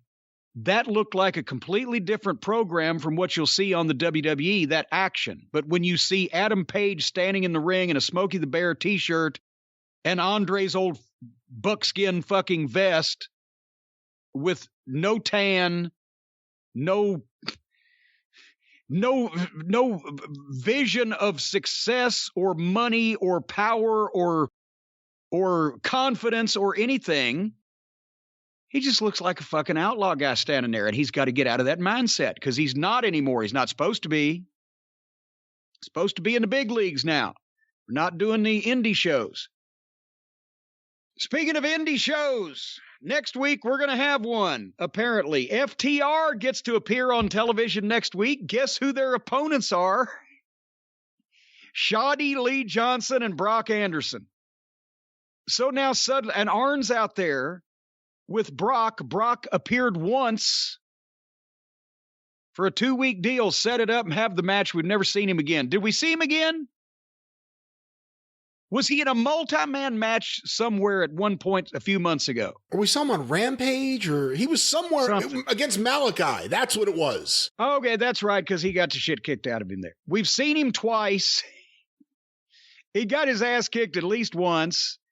There's old Shoddy Lee Johnson. He hadn't been around for a while. Arn's with them. They're a team now, I guess. FTR and Tully walk in, and Tully and Arn do the majority of this promo. Tully tells Arn, drop those guys and join us. It's his fucking son. What? I don't think Tully expected to be successful with that offer. Hey, hold on. What did Tully say to Ole Anderson to get Ole so mad? If you just weren't with that snot-nosed kid, we wouldn't have a problem. There you go. He's consistent. Get away from your kids. Tully advocates getting away from your kids. Only if you're an Anderson. Only if you're an Anderson. But anyway, they did a canned sports entertainment verbiage challenge, asked and answered for next week on a backstage pre-tape. And Tully and Arn shake hands in a menacing fashion.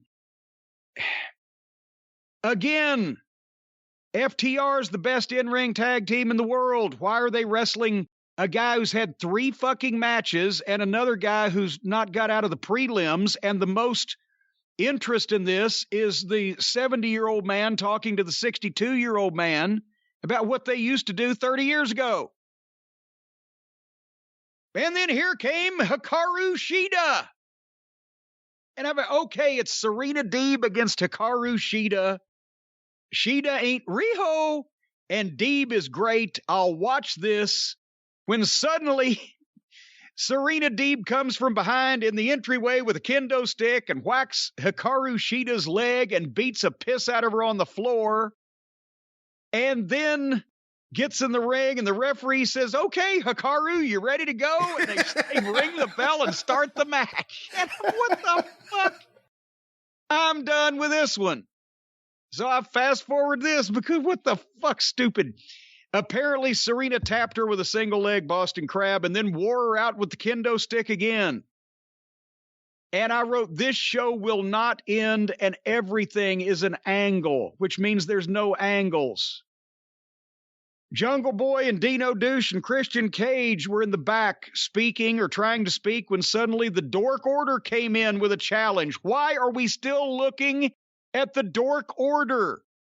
And aren't they baby faces?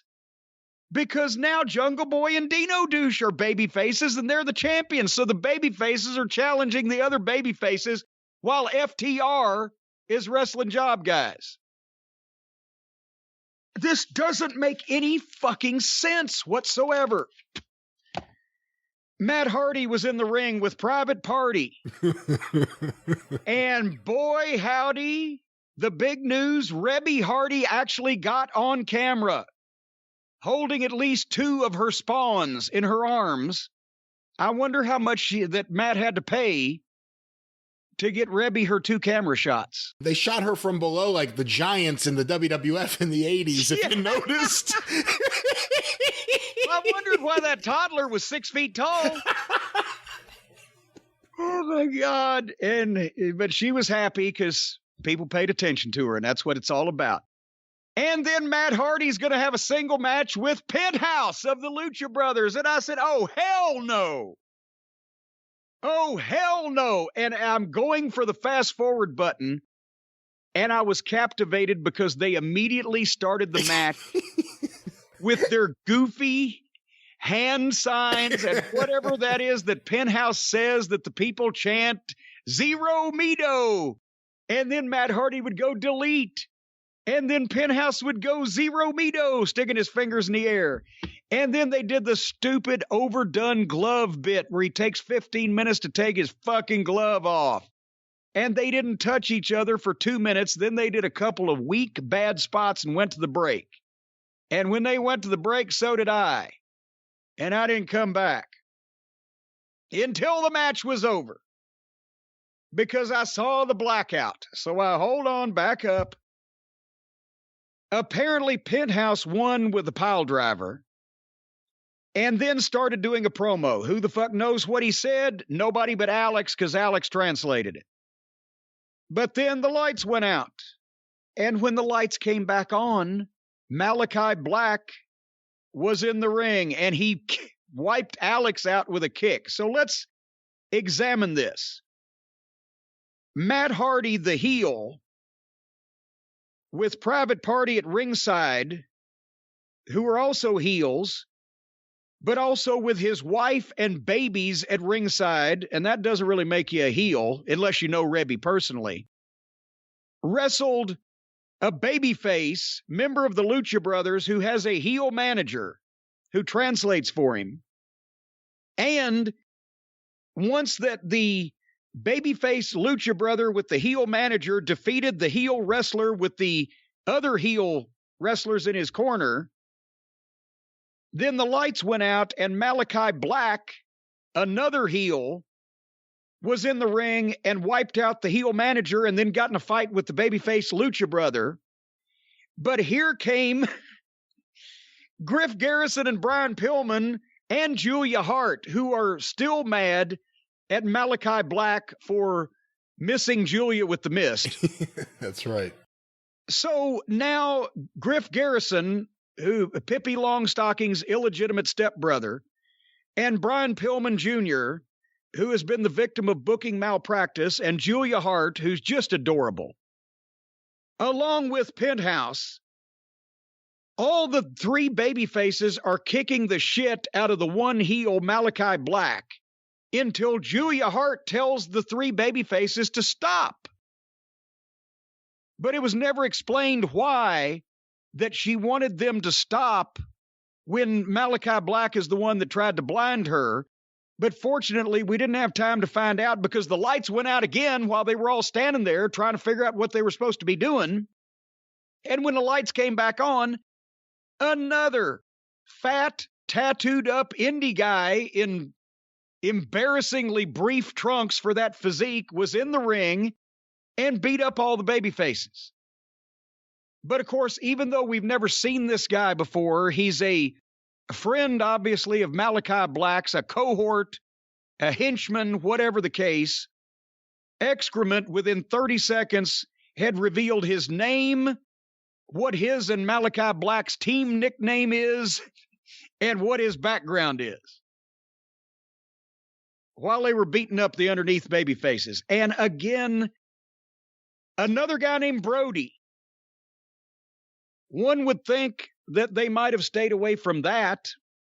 But, Brian, what do you think of Brody King? I've heard that people say, oh, he's a great worker and he was in Ring of Honor. I've never seen him. But Jesus H. Christ, can anybody look any more indie and outlaw than this guy with all the fucking tattoos over the white, fleshy, fat skin and the pudgy physique? He's the poster boy for an outlaw wrestler. I've actually, to the best of my knowledge, not seen him before, so I can't really talk about what he's done previously. I think he has teamed with Malachi Black, maybe even in Pro Wrestling Guerrilla, which would be why. Oh my gosh! Which would be why Excalibur would know who he is, because, oh my God, that's Brody King! Let me just real quick, and I know you like Jim Ross, and I'm happy that he's getting better. They should fire all 3 commentators and start anew. The commentary team is awful. Shivani adds nothing. And now it's become a fun thing where I sit back and wait to hear what he's going to jump in with. It's never anything. It's the most insignificant commentary in the history of wrestling. Words. Excalibur is so bad. And I know there are guys who like him, and I know there are people who like him, and he knows the moves, and he's friends with a lot of the guys. He knows a lot of Japanese words. Nobody gives a fuck what all the when you go that deep with the name of the moves, nobody gives a shit. But even beyond that, even if he knew all the moves, he's a horrible lead announcer. He's a horrible lead voice for a wrestling company to hook a fan in. He's horrible at it. And I'm sorry, Jim Ross is checked the fuck out. Jim Ross doesn't mind shitting on anything. He is dressing like you said, okay, I'll just go to the arena now. Yeah. I think you need a whole new commentating team. And I know it won't happen. Excalibur's there for the long haul. Shivani too, probably. But this is I think JR has got to, at some point, how much can you go through also? He's been going through the cancer treatments and traveling in a pandemic just to sit there and look at this shit. And you know he doesn't know what to say half the time. And he doesn't want to get any on him. He's trying not to just come right out and tell the truth. Because every time he does, he pisses off the Young Bucks camp. I completely understand it. I completely understand it. But beyond the commentary, which I think is just a show-wide problem, and at least on Rampage, do something better. Because that sucks too, but the commentary sucks. I hate the lights out thing. Enough of that. Every single time this guy's going to be able to control the lights, and now he has a friend and he can control the lights with his friend too? Come on. There has to be a better way to do this that isn't lazy and tiresome. I hate to use that Kevin Dunn word, tiresome, but when I use it, there's a meaning for it. We've been seeing this lights out shit forever. At least this week, the lights didn't go out for no reason and come back on again and never be explained because they just made a fucking mistake. Like they did last week. That's right, the main event. That's right. The main event, the light just went out and came back on and everybody continued. And JR was like, well, the lights are going off and on too much, in my opinion. I don't know if we needed another tag team like this right away, if they're going to be a tag team or just 2 singles guys doing things, but Malachi has really cooled off for me in the last little while. And the more I see of him, the more he cools off. And the more I see of the spooky shit, the more I wish he would go back to Raw. We'll see what happens with Brody King. I can't judge him because I've never seen him. Overall, I wish there was a moratorium on tattoos and wrestling for the next 5 years. No one's allowed to get another tattoo. He's out there in trunks. He's pale white. He's fleshy. He's a big guy. In a decent-looking outfit, he might look good, but with the tattoos covering most of his body, it just makes the part that's only flesh look more pale, and he looks like some fucking outlaw guy, because every outlaw wrestler in the history of outlaw wrestling over the last 20 years wears black, has tattoos all over him, not a very pleasing physique cosmetically, and fucking everybody makes over him because, oh, he did a uranagani. Anyway. They all do uranagis nowadays. Uranaganis. And uranaganis. We found out in this next segment that next week, this is a match already we know, folks, that we're going to be skipping. Chris Flatlander and our little dog Pockets in a mixed tag team match against Adam Cole and Britt Baker. So now Britt is swirling the porcelain bowl alongside her soulmate in wrestling purgatory. Hey. And what? At least Cole's going to be in a match with 4 competitors that are all the same size. Well, there you go. Actually, Statlander's bigger. They had 3 girls in the back. Old Chris Flatlander, I should say, Layla Hirsch, and Red Velvet. And they were the 3 of them reciting scripted verbiage like it was an alien language and they'd never heard the words before. But there was an element of high school drama class in that also. And it was completely phony and unbelievable. And again, I would say that the producer, whoever produces these segments and allows that take to air, should be fired. But then maybe this was the 20th take and that's the best they could do. That's the only reason I can think why that these segments are allowed to air without being redone. And they followed that up with a tag team match, playa, with the Acclaimed versus Bear Country. And I wrote, they're killing me here. So Acclaimed, Caster, and Bowens, they come out. Caster does the rap. That was the best part of the thing. He's clever. You know what? He's clever. Each and every time it's something new, it's something clever. It's always something that gets a reaction. There's one line in there that'll get a reaction. He does a good job. And then the bell rang. And then it was an instant prolonged 4-way with poor referee Paul Turner. I know from Ring of Honor, he used to be good when he had real matches to referee. He just stood and stared. And so Acclaimed are the heels, Bear Country are the baby faces. So the baby faces double team the heels repeatedly. Then the heels make a comeback on the baby faces. I can't believe I'm saying those words. Do you know what anybody in the wrestling business would have said to me if I said 30 years ago, and then the heels will make a comeback on the baby faces? They would have looked at me like I had steaming turds hanging out of my mouth. Then they went to the break. They come back from the break. Bear number 1 had flattened Bowens, and they did simultaneous cold tags.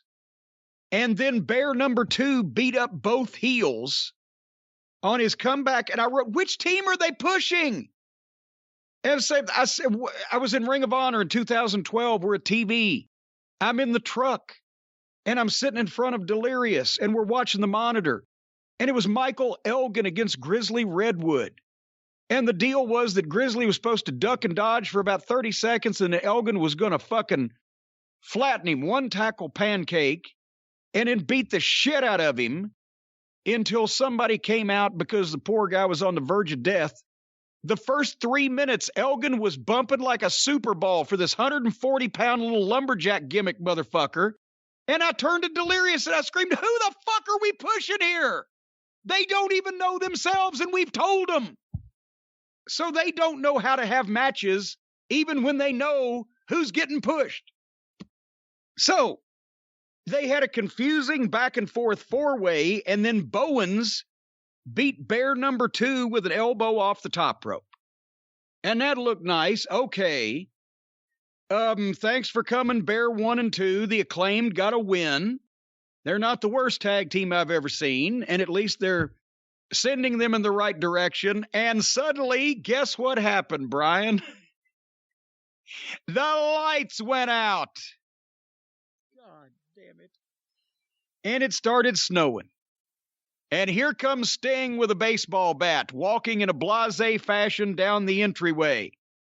And there's the heels, the Acclaimed, fucking going, oh shit. And then suddenly Darby comes from behind and does the dive out of the ring onto one of them. And now the heels just beat the baby faces 1, 2, 3 in the middle of the ring, legal without cheating. But now more baby faces have come down to use a baseball bat and an attack from behind to beat up the heels that just won the match, negating the previous 10 minutes of television. Did I encompass that correctly? I think so. Bear Country hasn't been for me yet, although they just randomly pop up on TV at random times with no build-up. It's just, here's a team that you're supposed to know. The Acclaimed have a lot of potential, and Max Caster has size, and if we're just going to count rapping ability, which seems to be his primary thing, good on the mic. Bowens is good size, too. Bowens has size, and he's in shape, and he's got fire. I like them. I wouldn't have had them go this long, and I wouldn't have had them have this match. And then, boy, Sting, what a badass, huh? See the ultimate badass? It's just Bear Country, you got to have underneath tag teams, right? Bear Country are obviously visually heels. They're big, and they're burly, and they're hairy, and they're bigger than all the little guys, so they're heels. So why are they booked against a heel tag team? And then when the fucking heel tag team beats these guys legally without cheating, then other baby faces come down, attack them from behind, and use a baseball bat on them and negate their win on television by leaving them laying there. This is not booking. This is just making shit up. And it's shit that doesn't make any sense. And I'll say the Acclaimed, again, they're not the greatest. I'm not saying they are. They could use more time in the ring, and I hope they get it, but they're fresh. They feel fresh. You know what I mean? Like, they don't feel like something we've seen before, even though we've seen rappers before. They feel fresh. I would have had them do something quick, let alone the Sting Darby thing, but why have them in a match with these guys that goes this long? It's not productive. Well, speaking of productive, it's like when the doctor asks, is your cough productive? Yeah, I'm getting a lot of fucking shit up in my throat over this program. We now go back to Tony Schiavone and Matt Hardy in Private Party.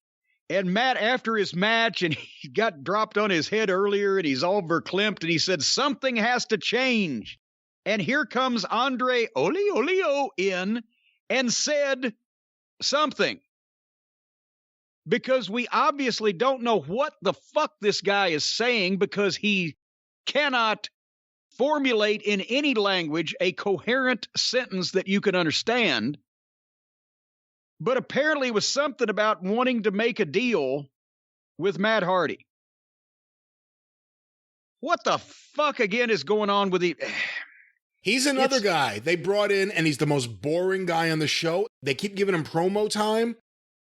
Not only can you not figure out what the fuck he's saying, but nothing he's involved in makes any sense.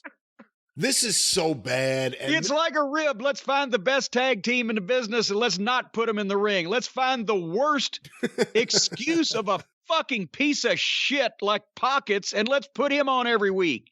Let's fucking have the baby faces attack people from behind. Let's have the heels win clean. Let's have the guys that can't say suey if the hogs had them do a promo. And let's let everybody do exactly what they're the worst at. And I will go ahead to the main event. This ain't going to take long. The main event on this TV program was for the interim TNT TV championship. I guess TBS champ. Well, wait a minute. No, TNT.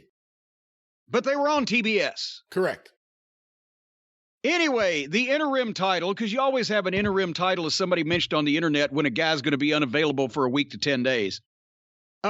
Sammy Guevara against Daniel Garcia. And since they can appoint an interim TNT TV champion, I can appoint an interim AEW reviewer, which is you, great Brian Last, because I gave up and turned this fucking program off. Did I miss anything? It was all right. The crowd, we could talk about the crowd in a moment, they were what they were. Jericho is at ringside. Jericho's so counterproductive to everything he's involved in at this point. He's right off Raw. Everything he's doing would work perfectly in the WWE. It feels fake and lame, and that's kind of what he is right now. I think Daniel Garcia shows a lot of potential, especially if he puts on some size. He has a different kind of face than everyone else. It sounds like a weird thing, and I'm not saying in a bad way, but he could be like a hooligan. You know what I mean? Like, he looks Like a different kind of guy. Sammy's going to be interesting. I wish he would stop hitting so many things. Not hitting. Doing so many things that looks like he barely hits the guy he's doing them onto, usually on the floor. What's Sammy's future? Is he going to be their Randy Orton? Like, what is Sammy's future? I don't know, but this is all about teasing the Jericho, Eddie Kingston stuff. This was a bad main event for this show. This show went downhill, and there was nothing throughout the show that would have made you want to stay for this main event. I fell asleep during it the first time I watched it, and then I had to go back and watch it again this morning. All right. You didn't miss much. Well, two things then, because I've heard one remarked on, the other one I hadn't. I've heard a lot of people remarked, sent pictures out, talked about it. The building was empty in Raleigh. And also, what were the ratings? Because last week we said, okay, the show dovetailed. It wasn't nearly this bad. Now, they must have listened to our program last week and said, you think we can really end on a fucking sour note? Watch us this week. What were the ratings? Did anybody stick around through this punishment? And what building were they in Raleigh? Because they weren't in Dorton Arena. Was it the PNC Arena?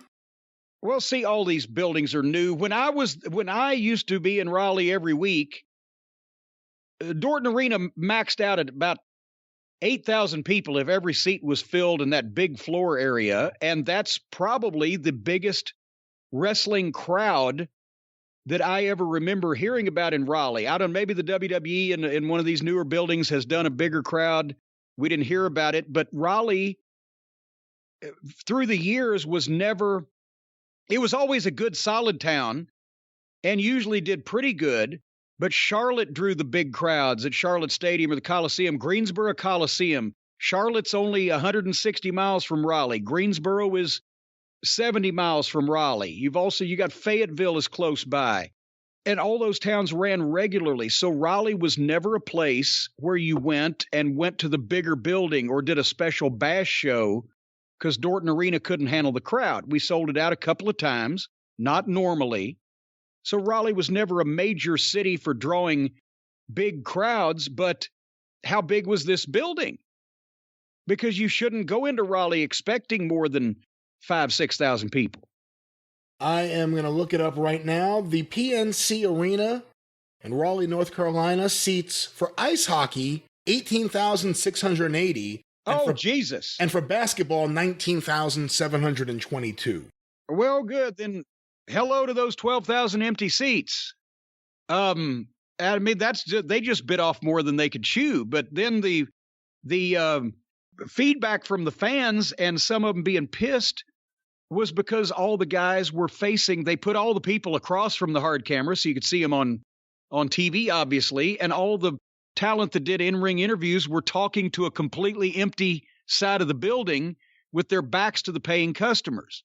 And that was a complaint I saw registered a couple of times. If you notice, you don't have to do that. CM Punk doesn't do that. When Punk speaks, and Bryan Danielson does a bit of this also, he walks around the ring and acknowledges everybody on all four sides, and it looks natural both in the arena and on television that you would be emoting, speaking to all of the people in the building, and primarily you're opened up to the camera.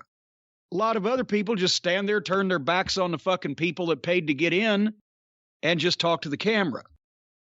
So, but yeah, they obviously had easily 12,000 empty seats in that building. If it seats 19,000 for hockey and fucking basketball. What were the ratings on this thing? And just real quick before we go to the ratings, I just want to look up the date of Dynamite was January 12th. Yeah. According to the website, and this could be wrong, there was nothing booked in the Dorton Arena. There was something on the 8th and 9th, which was the Forever and Company Winter Wedding Show. And on the 14th to 16th, which was the Bass and Saltwater Fishing Expo. But nothing on the 12th. I don't know what else is going on there. Well, but now herein lies another problem.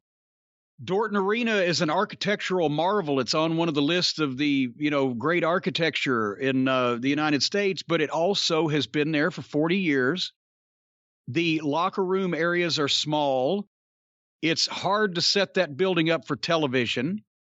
In the summertime, because of all the glass windows, you were doing TV with daylight outside and getting progressively darker in the summertime when you had a 7:30 show and it didn't get dark till 9:15.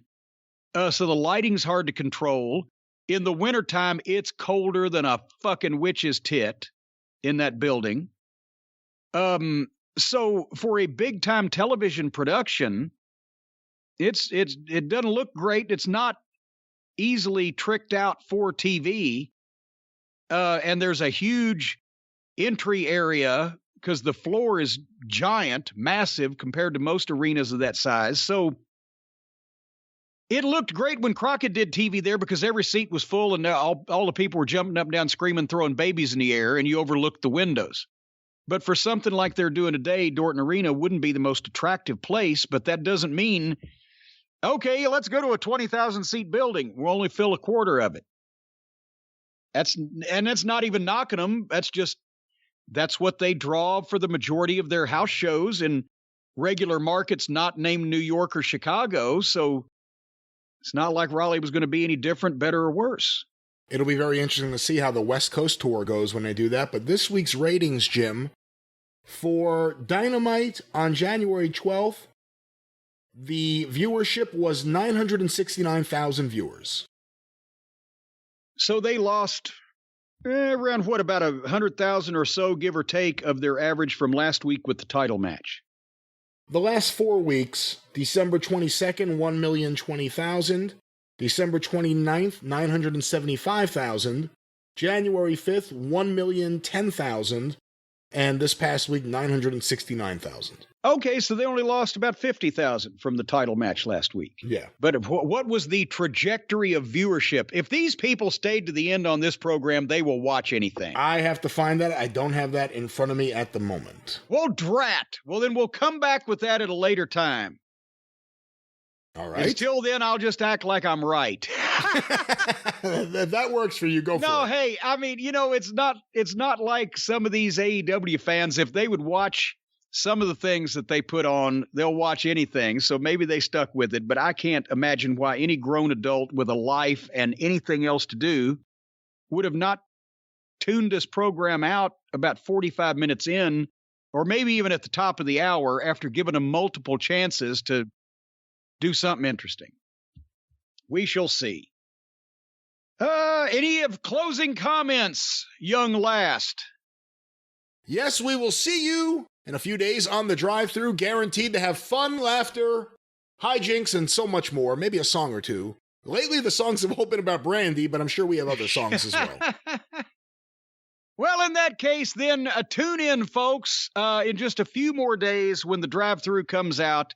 And until then, in parting, besides wishing you love, peace, and soul, we'll just say a quick thank you, fuck you, and bye-bye, everybody.